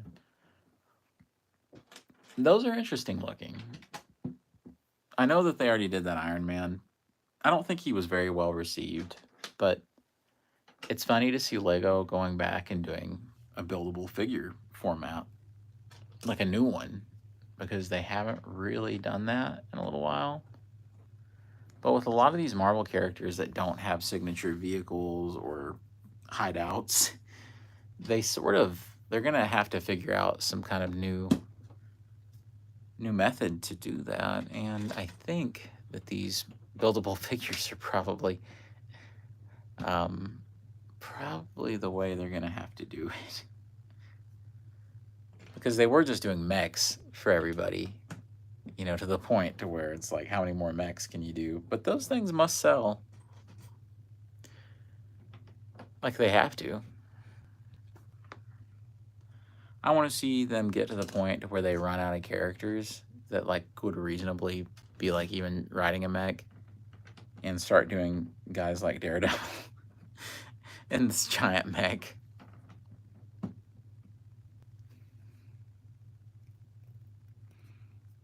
Have like Jessica Jones in a mech, and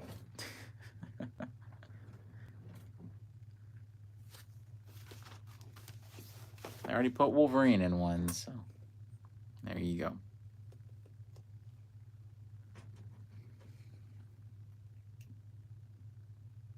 Yeah. Whew. Boy, what a disaster for them. I remember they could not get rid of those things. They had, of course, those were done simultaneously with the Solo movie release.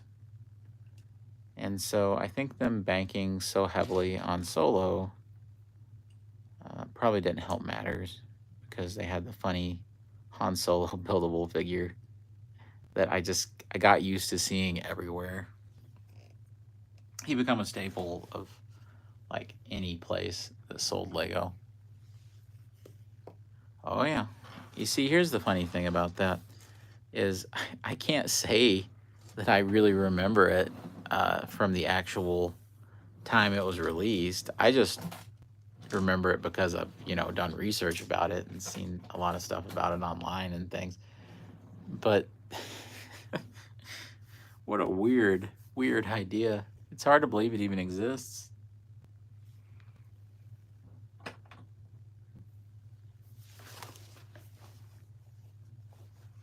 I mean, somebody fell asleep at the wheel at Lego. They were at a board meeting. They were like, what's the worst idea you got? It's kind of like that infamous story where people say that, which I think it's true, where people say that Stan Lee was like dared to see if he could make a comic book with the name Nick Fury and his Howling Commandos successful, and it was. Yeah, they may as well do a Hulk mech, because I remember always a hilarious staple of the toy aisle that I always laugh about is the Hulk on an ATV. Every time I saw this, and it was really prominent for the 2003 Ang Lee film, you would go to the toy aisle and there would be Hulk, and he'd be on an ATV. Yeah.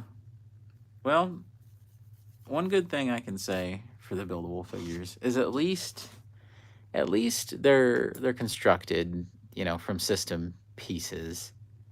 With Galador, it's this funky action figure that I'm not sure who would have thought that it could have qualified as Lego, because it was just this cheap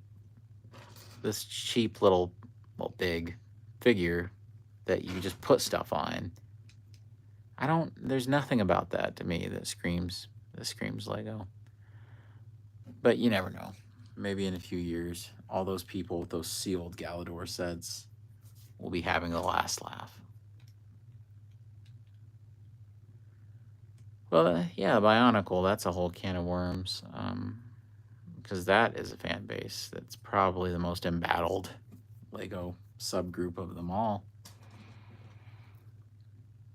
Bionicle fans can't catch a break when it comes to trying to prove that doing a new Bionicle theme is a good idea. Because, they did that revival of it. Exactly. They did that revival of it. It didn't go well. Apparently, apparently it didn't just not go well. The sales were supposedly just abysmal. And so there's that. And then there's the whole debacle about them trying to do that, people voting for the what was it? They couldn't even get enough support for Bionicle to even make it into look one of the top sets to get produced or something recently. What was it? It was whatever it was. It was that program where they were doing like abandoned Lego ideas things, and there wasn't even enough support to get that set made. But it's every time these Bionicle fans turn around, it's always something negative. So I really hate that. I think Lego has realized something really important that we should all probably realize, that it won't be us that make Bionicle a success, at least not in the broadest sense of the word. It's going to have to be that kids think whatever they do with Bionicle is cool. Yeah. I wasn't a big Hero Factory person, and I can't remember because Hero Factory actually, it must have done pretty well for them because they kept it going for quite a while. But they did this sub theme of Hero Factory to where the actual robots were minifig scaled. Do you remember this? And you would build vehicles for the robots to pilot. And those, I think, are actually really cool. Like, those are really neat. They had like a big alien queen kind of character that you had to build and fight. Like, I actually went back and grabbed a few of those a couple years ago. And that was fun. Wow, this is cool. Have a little helmet stand right here. That's neat. I cannot think of the name of that subline, but whatever it was, actually, I'm glad that they tried something different.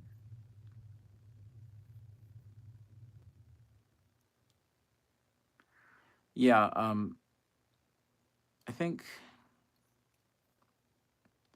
I have mixed feelings about that because Lego, shouldn't it have been obvious that that was going to happen with them like dividing all the themes like that?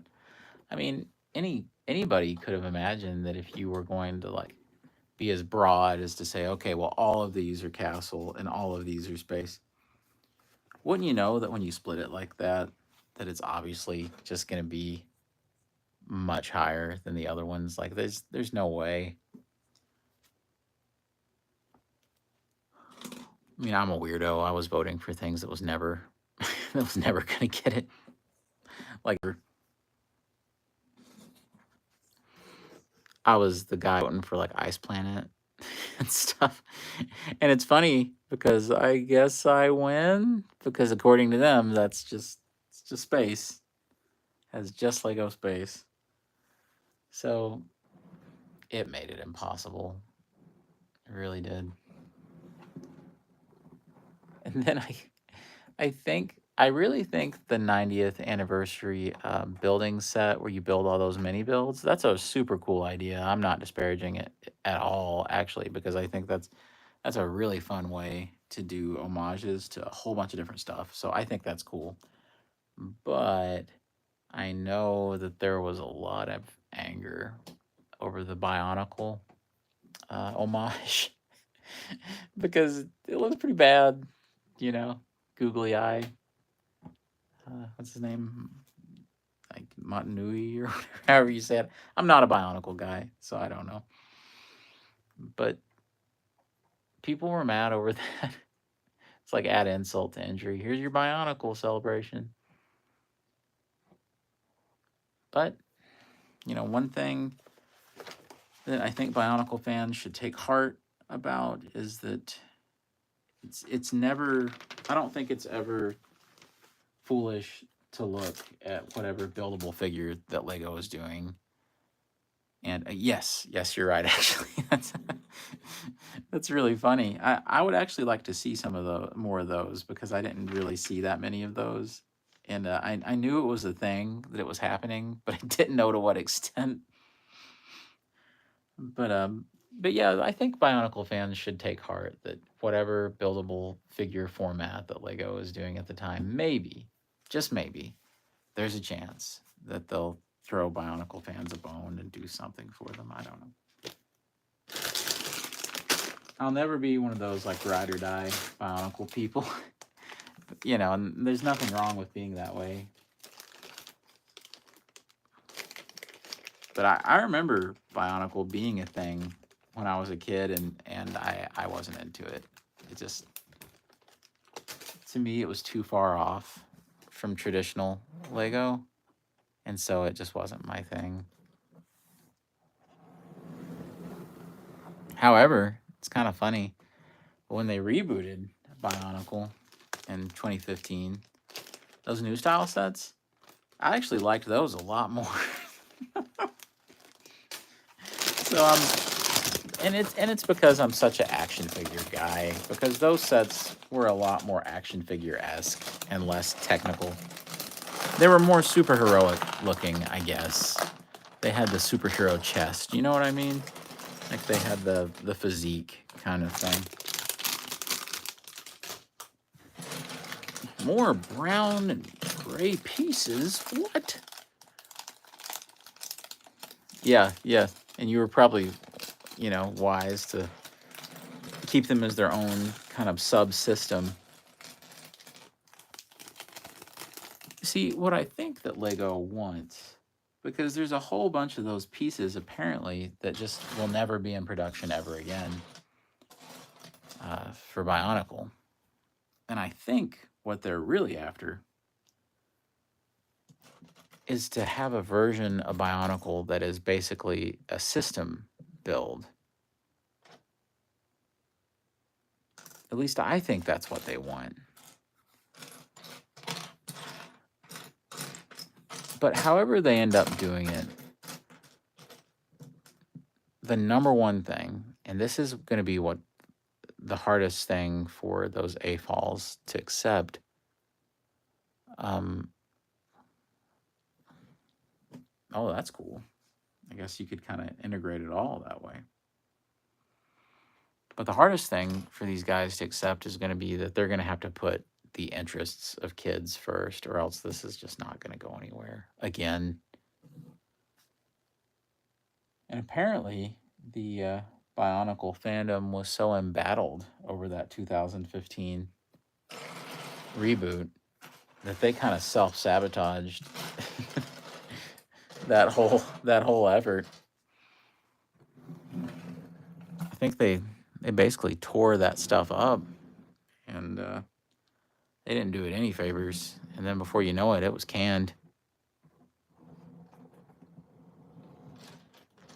Wouldn't surprise me if some dummy threatened one of the designers over it or something, and then they decided to cancel the whole thing. Talk about hoisted by your own petard.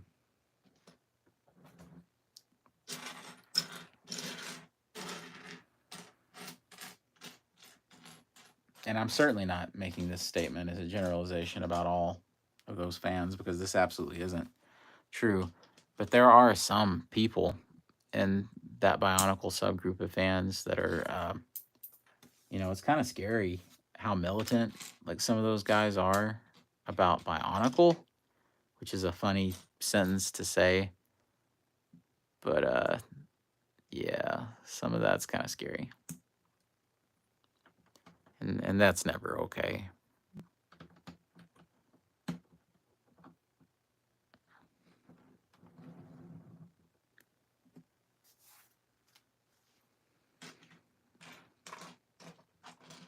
Lego absolutely strikes me as the kind of company that would be like, okay, we're not going to reward bad behavior and purposely hold off on doing something that was Bionicle just for spite. Ugh.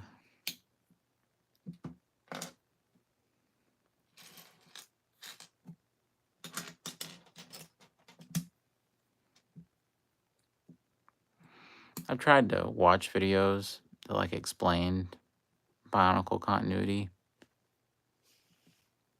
and I don't think I'm smart enough to understand Bionicle continuity. I don't think I get it. Because man, there's a lot to it. Gee. And the worst part of it was that some of the only ways that you could learn about like important elements of Bionicle continuity was by reading like web comics and things like that was like really significant things that you couldn't just get through a direct to video movie or a video game. And yeah, even the video games count as big parts of the continuity. Exactly. There's all this other material and books and things, and it's absolutely overwhelming for me to the point where I just don't even know. You see, honestly, they have to throw, basically, they would have to throw that out to make that work. Because I don't think that anybody really has the patience to go back and fully invest themselves in that. And it seems like a great continuity. It really does. Huge props to the immense amount of planning and the incredible work ethic and creativity that it took to generate that. Yeah. I always thought the movies looked pretty cool when I was a kid. I would see big releases for the Bionicle movies. I still remember to this day seeing walls and walls of the canisters when they first come out at Toys R Us. Oh, yeah.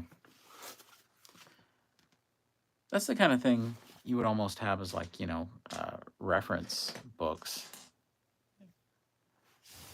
because of the complexity of it all.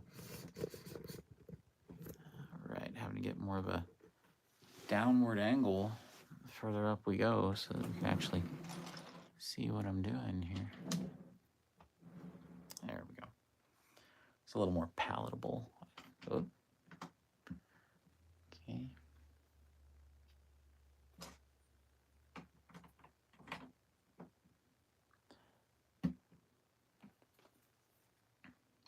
I'm not really sure why I feel this way, but for some reason, I feel that maybe Bionicle could succeed as a video game.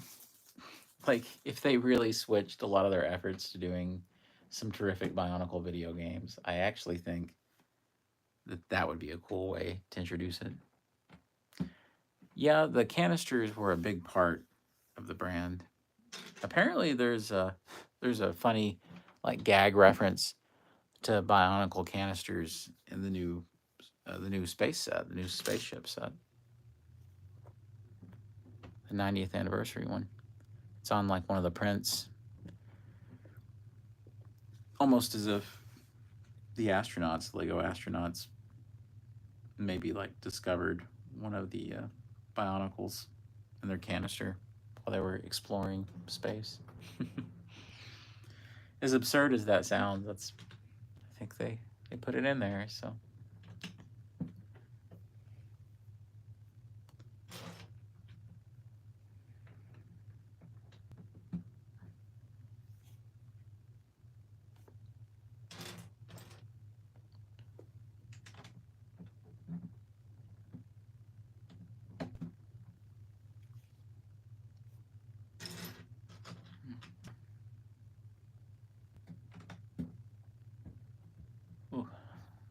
This thing's getting taller and taller.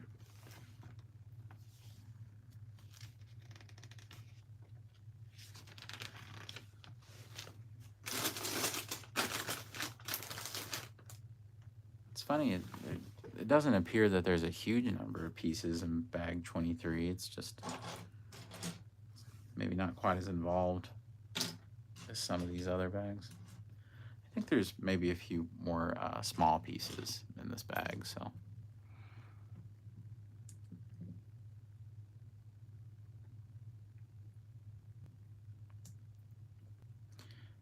It's funny, within this castle, there is like a little micro build of the original yellow castle, almost as if a kid in here was playing with it.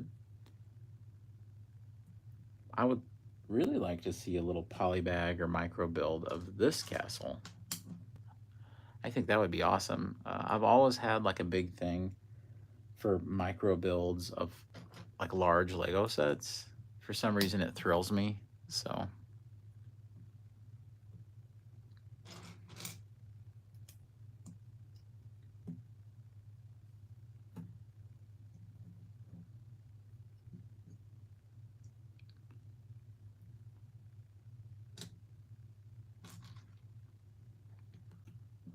We have more of those cool roof overhangs here. Absolutely love how these are executed in this set. And then having that one section on the other part of the build, which is in the floor currently beside of this, with all the thatching on the roof, that is awesome. All right, got our little overhang there. I'm knocking pieces over here. All right. That sets over our window.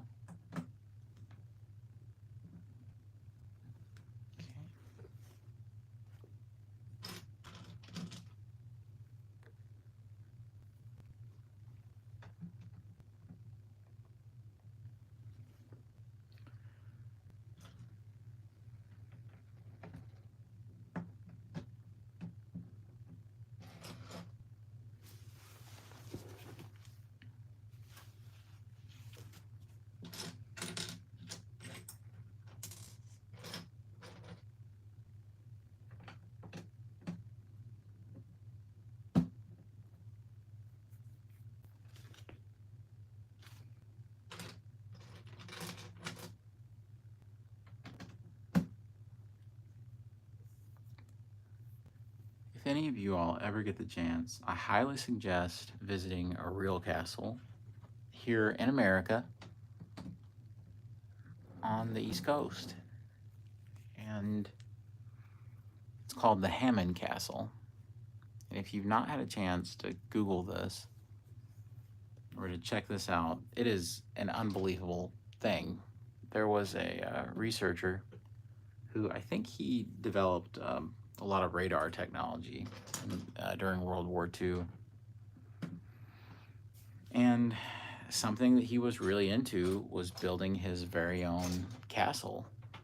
And he did that. And it is truly amazing. So if you haven't had the chance to check out this castle, it's unbelievable. My wife looked it up when we were vacationing last summer. And we went to Maine, but on the way back down the coast, we stopped at this castle. And I thought, okay, well, it'll be pretty neat, you know, or whatever. But I was floored by this castle. Absolutely floored. They have events there all the time. We were kind of left to our own devices to just tour it and do whatever. And it was an amazing experience. I never would have imagined getting to see something like that here in the States.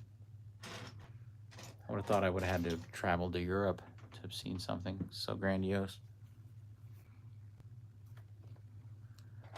It's funny, I think they were having like Game of Thrones watch parties and things in this castle. I actually really liked that new Game of Thrones series.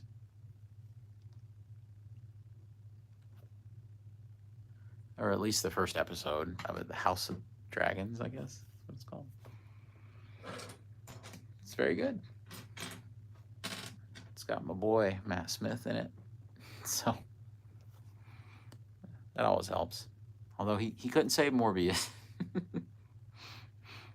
And even that he tried to at least make his performance fun and energetic. So great actor. He was great in The Crown, which is a show I didn't think I would like, but it turned out to be excellent.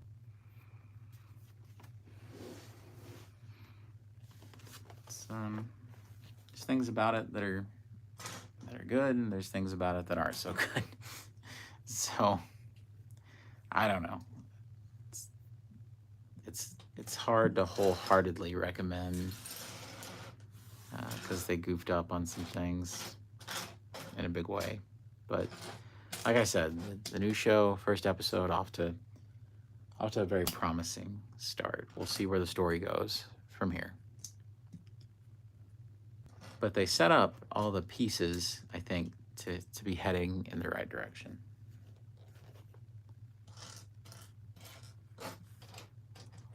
You know, I would be really fascinated to see Lego attempt to, like, and I'm not even sure how you could do this, to translate one of their properties into live action. And I'm not sure how you do that and still keep the spirit of the thing. Like, I don't even know if that's just complete foolishness, if that's just me being stupid. But I think there are some Lego themes that you could actually do something in live action with, and it might be pretty neat. It might be pretty cool. Because there's some very original things, very original ideas that they've had that I think could make something. Yeah, you could do Ninjago. Heck, you could do Monkey Kid. That would be fantastic.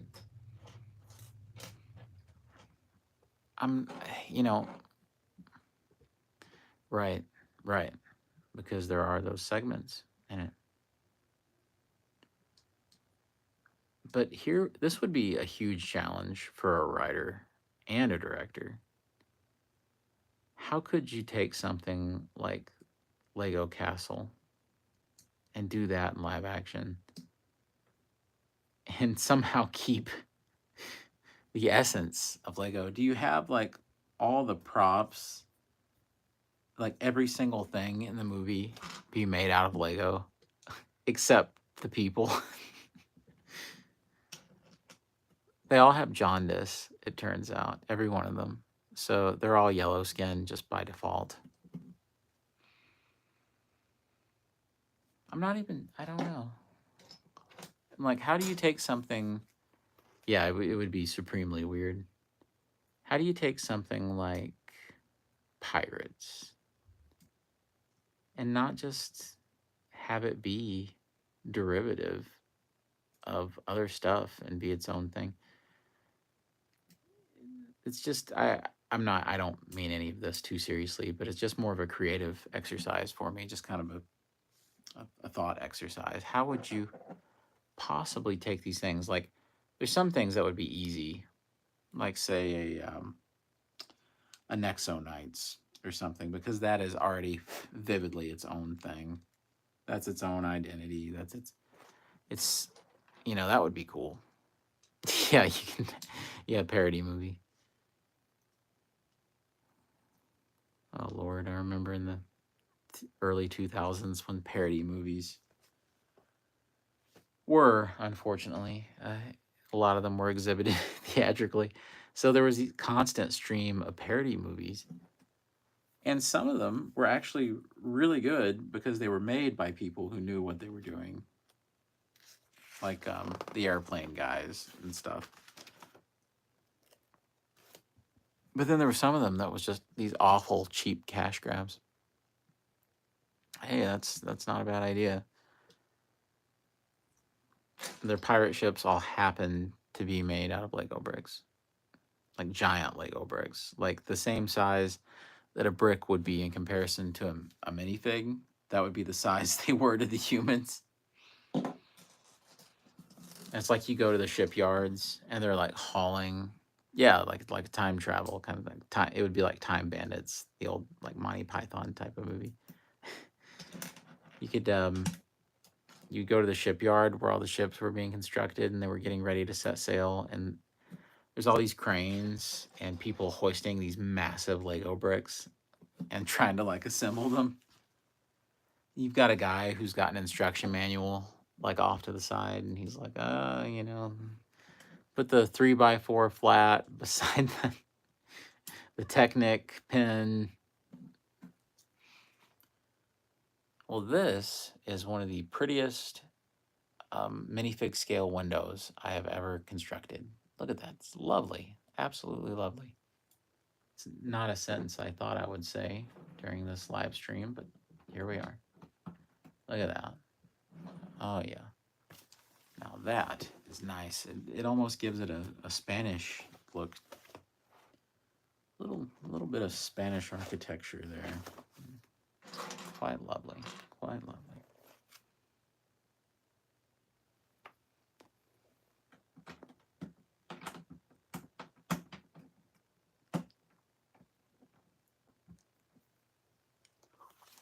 There's a line I would eat up.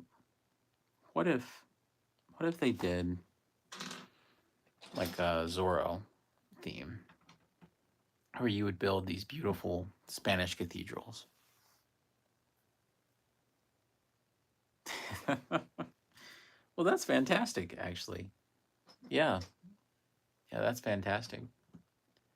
That's where you could really start to have fun.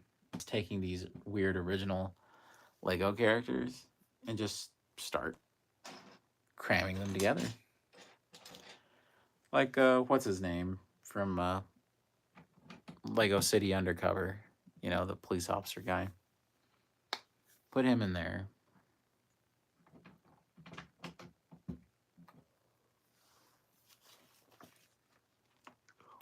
Oh, yeah, absolutely. Beautiful cathedrals and haciendas and Zorro's lair set. Zorro and Tornado, both faithfully represented. And what's great is that Lego has already done the style of soldiers that you would need for the Spanish troops that Zorro would fight in old California.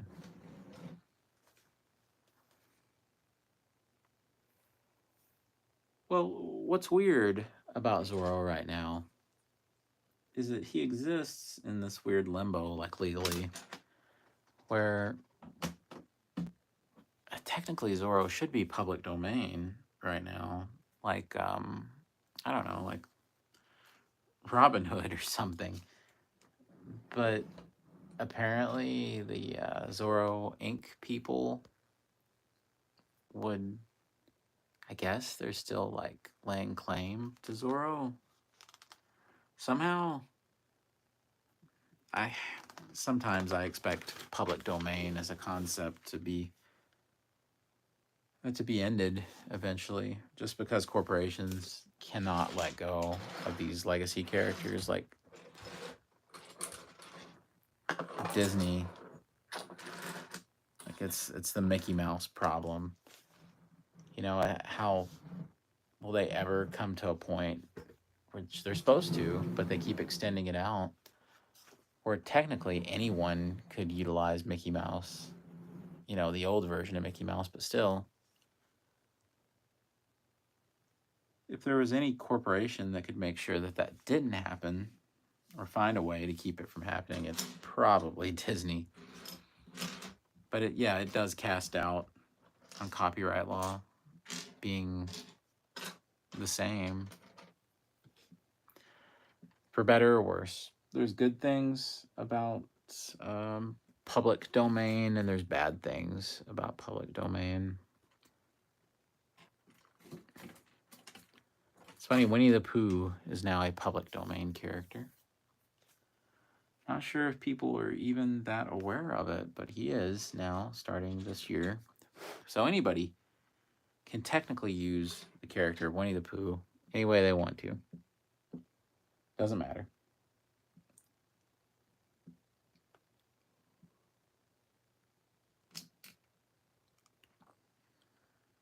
And now they have that horror film coming down the pipeline. It's going to use Winnie the Pooh. I think it's called Blood and Honey. I wish I was joking, but I'm not.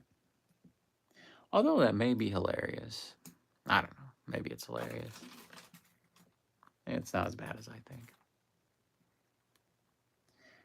But still, that's a preview of when characters hit public domain. The kinds of things you can expect is, there's no rules governing what they should or shouldn't be anymore. It's just whatever you want it to be.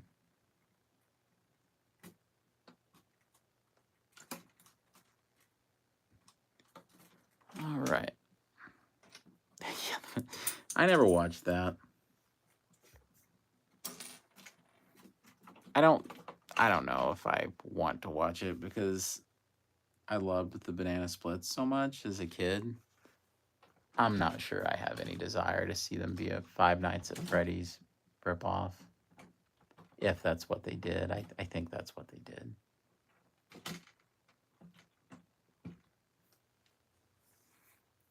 Although I was the kind of kid, I was watching the Banana Splits almost more for, what was it called? Danger Island or something? The little segments that they would do, the live action segments. I always thought those were incredible as a kid.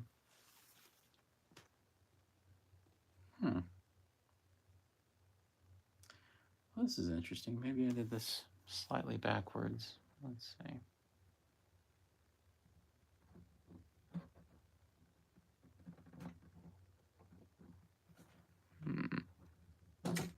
Let's try that again.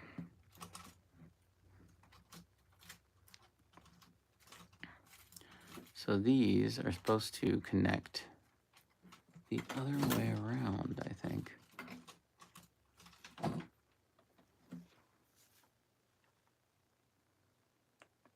Yeah.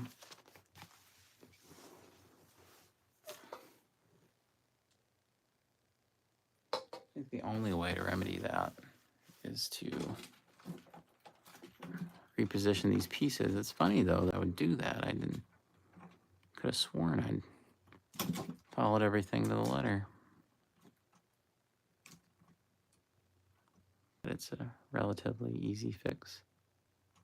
Let's turn this around. So I guess just let that be a lesson. Anybody watching this, just make sure these are turned around, I guess. It's the kind of thing that you wouldn't think would be a big deal at all, but apparently it is. So there it is. Okay. Now for the other. Yep. Knocking pieces over here. Okay. Should be a little more friendly.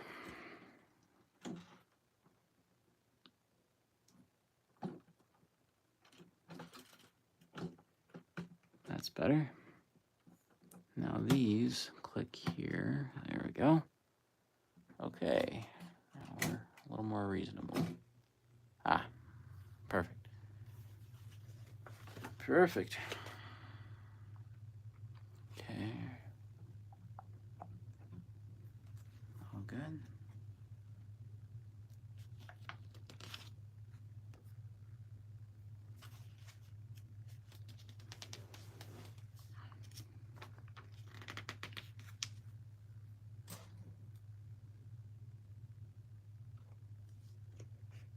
Going back to Zorro for a moment, something that I and my brother both have really stuck by over the years is that The Mask of Zorro is an absolute classic movie. And one of the greatest films of that decade is The Mask of Zorro. Practically a perfect blockbuster movie.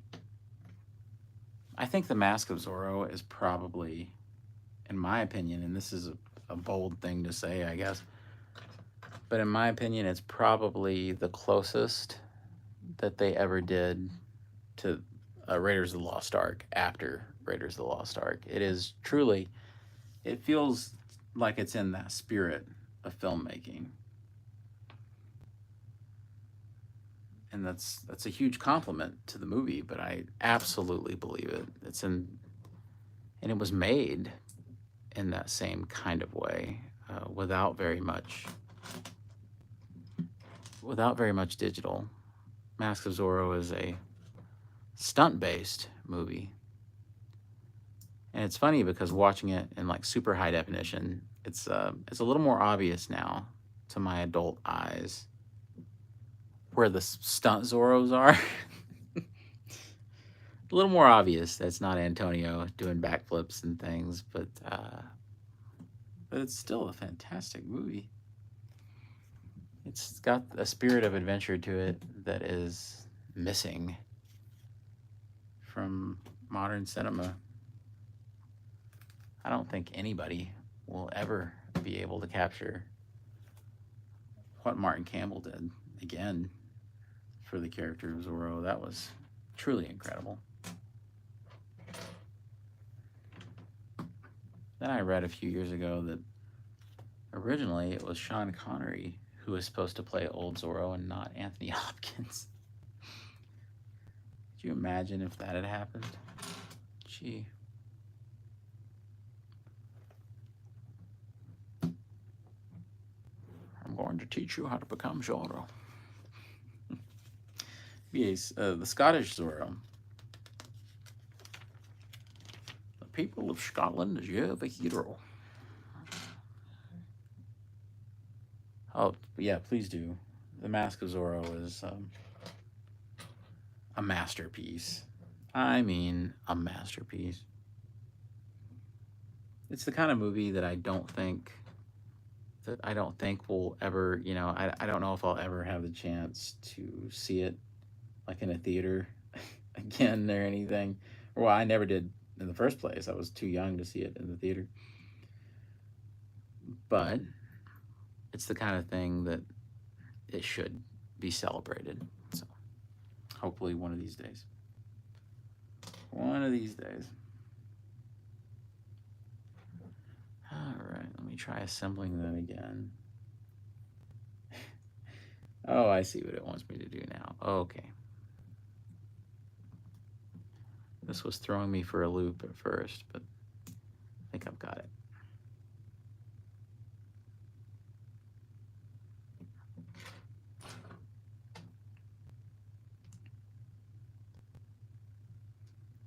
I would absolutely love to get my old Helm's Deep Lego set out. Ah, no, there's a man with taste right there. Yes. Yes, I agree. I would love to get my old Helm's Deep set out and set it up with this castle once it's done, because I think it would be kind of fun, even though it would be dwarfed, of course, by this castle. The Helm's Deep set is what ignited my love of Lego castles. And that's a funny thing to say, but it's absolutely true for me.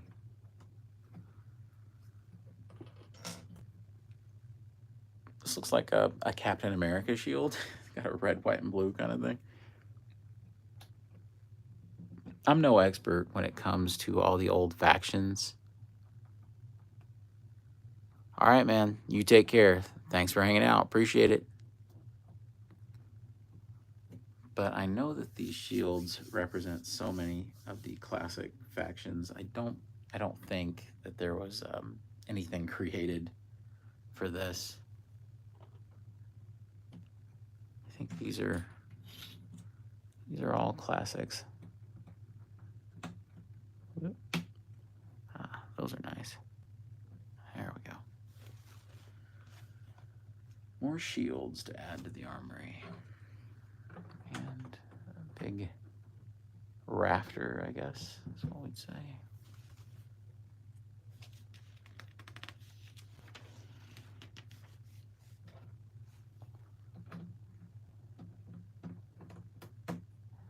Okay.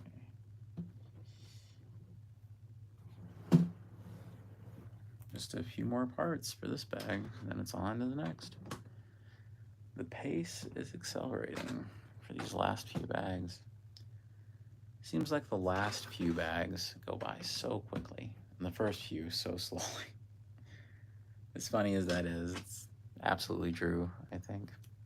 Well, that's not gonna work. There we go.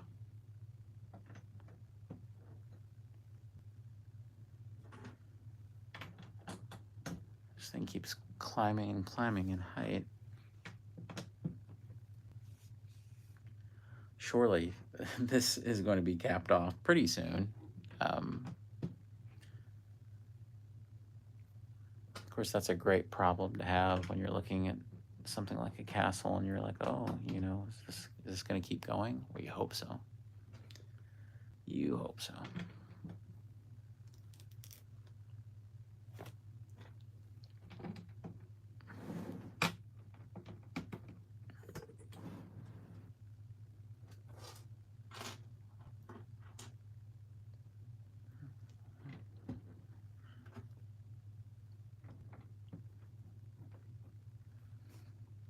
Okay, this is weird. Just one of the brick patterned bricks right here in the middle. Not sure what that means yet. All right. And we add this little crank here to the drawbridge. And there we go. Try that out a little. Oh yeah, that's working beautifully. I can already see from this side. Here it is. I'll show how this works. Okay. So, to go down just a little bit. And you can see. Oh yeah. Working very well. Love it.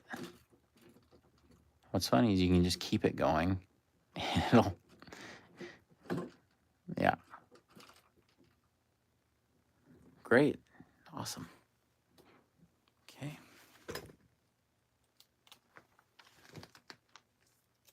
Nice.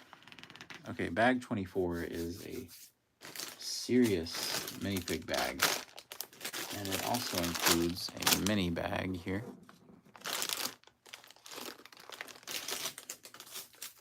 Yeah, this is the real deal.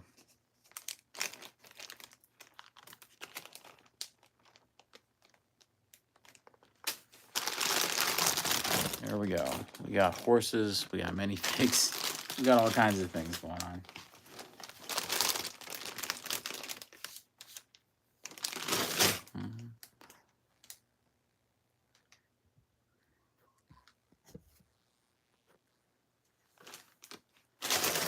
Well, let's get down to it.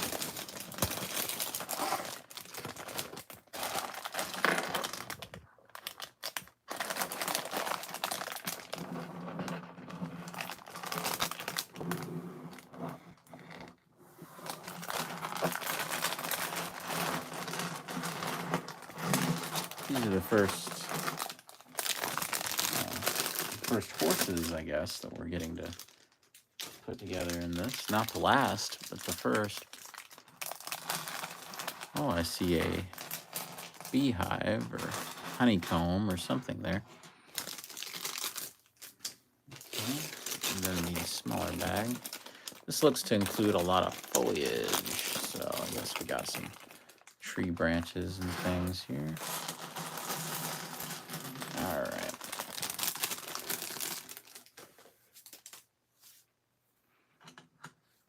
So, let's go ahead and get these set up. Wow, some of these minifig pieces are really ornate for what they are. Let's see, let's go down here so we can do those minifigures justice.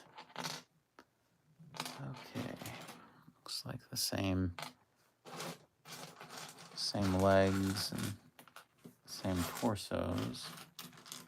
We'll get our heads.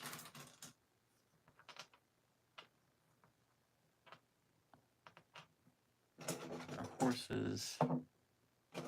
I really love the kind of covers that you put over them. That is fantastic printing.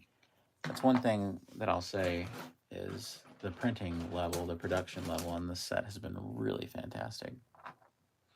And no stickers. Thank God, no stickers. Helmets. This set just proves that they don't have to do stickers in a lot of sets. I understand for some of the licensed sets why they need to do stickers to fill in a lot of things, but for the more expensive sets, what we really want are prints. I think that's only fair when you look at the amount that we're paying. We want the prints. Okay. All right. So first things first, let me make sure there's no difference here. Oh, this is funny. Yeah, there is a difference. Yep. I thought these were the same, but they're not. Oh, absolutely. Yeah, this is one of those sets that you look at it and you can tell just how important it was to them that they get this right, because it is a love letter to every Lego Castle set that came before it. In particular, I appreciated that upon opening up that instruction manual that they had images of so many of those great castle themes from the past. These guys know what they're doing. Way more than I do. Way more. And their expertise is appreciated.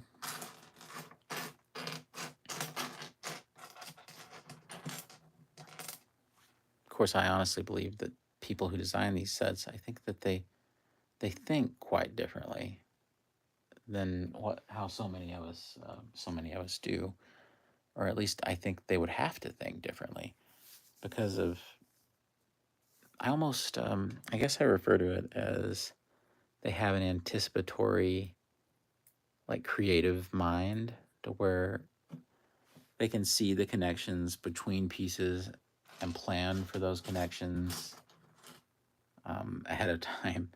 I kind of, whenever I built anything with Lego, I'm just sort of living in the moment if I'm free building. And so,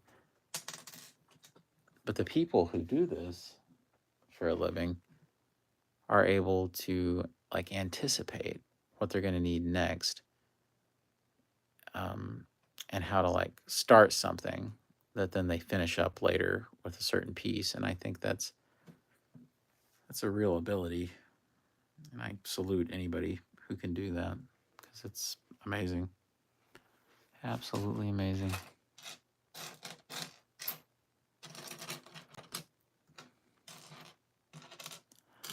And minifigure design itself is an art form. The decisions about printing and the decisions about what colors of plastic to mold things in are all have to be carefully measured. All right, get this in here. And there she is. Really good dichotomy in the set between male and female, knights and villagers. There's a great variety. Great variety. Whether we're talking about knights or we're talking about just people who live in the town, you don't, it doesn't just become this tired kind of, oh, here's guy number 6, you know, and he looks exactly the same. No, there's been genuine effort here taken to make sure that there's actually a really diverse crew. I like that.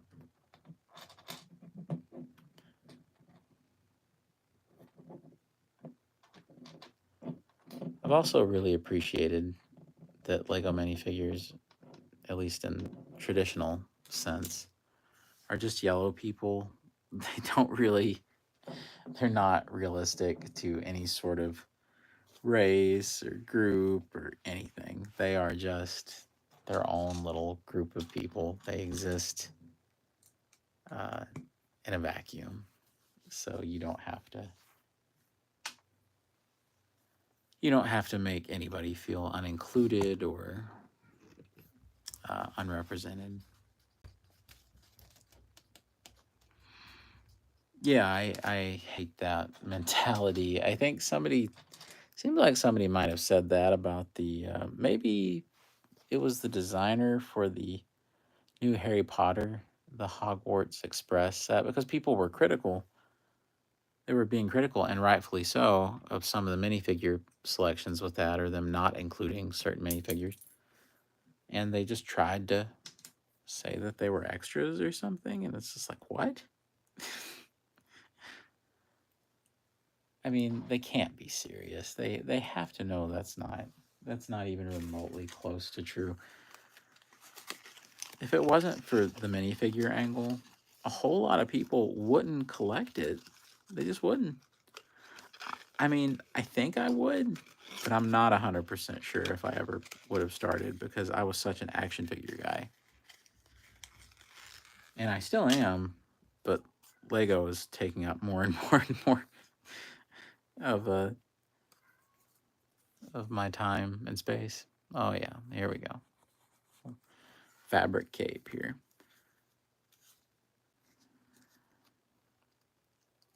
Yeah, minifigs are an essential part of the experience because I think you're kind of designing a world for these characters. That's right. It's a part of the brand. You can't just say it's an extra when it's something that's so pivotal to the experience. And you ask any kid, they're almost more interested a lot of the times, at least what I've seen. And I'm around a lot of kids because I'm in education. The minifigs are just about as important to them as the bricks. I mean, they are. They're almost more fascinated by the little characters than anything else. So you can't tell me that it's not important because it's really important. And minifig selection makes or breaks many a set. There's been some great sets that have had a poor selection of minifigs. And yes, a lot of the times, if it's a great set, it can still rise above it, but it's like a blemish that can't be discredited, that can't be discounted. It's just continually present. It affects the quality in a big way.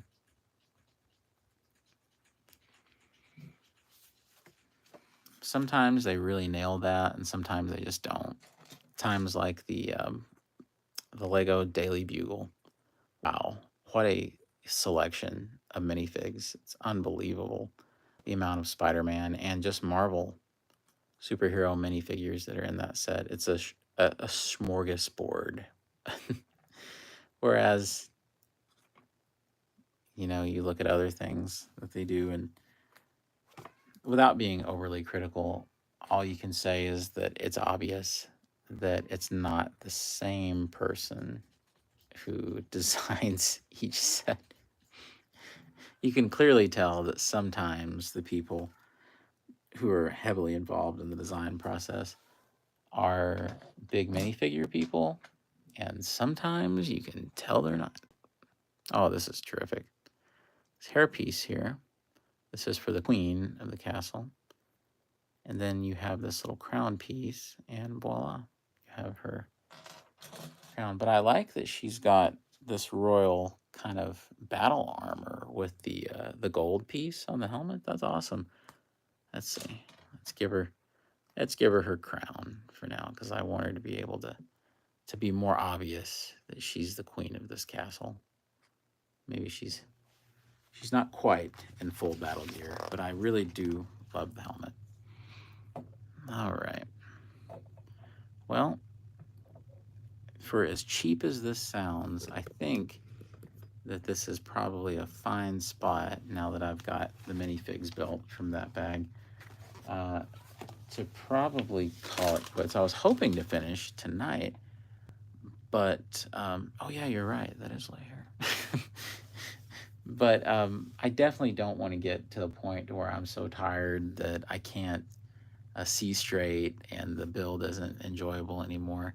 And I think this might be a great time to say that, that tomorrow with the remaining 3 bags, it'll be a great time to not only finish it, but then to have the time to actually put it together and, you know, combine the two halves and look at all the features and look at everything as a whole, because doing it now, I think, trying to do it now and then trying to fit all that into the end of it would probably put me looking at like 12:30 or something and still trying to like show all that, and it would probably be a weird thing to try to do at that late a juncture. So I think this is probably a good spot.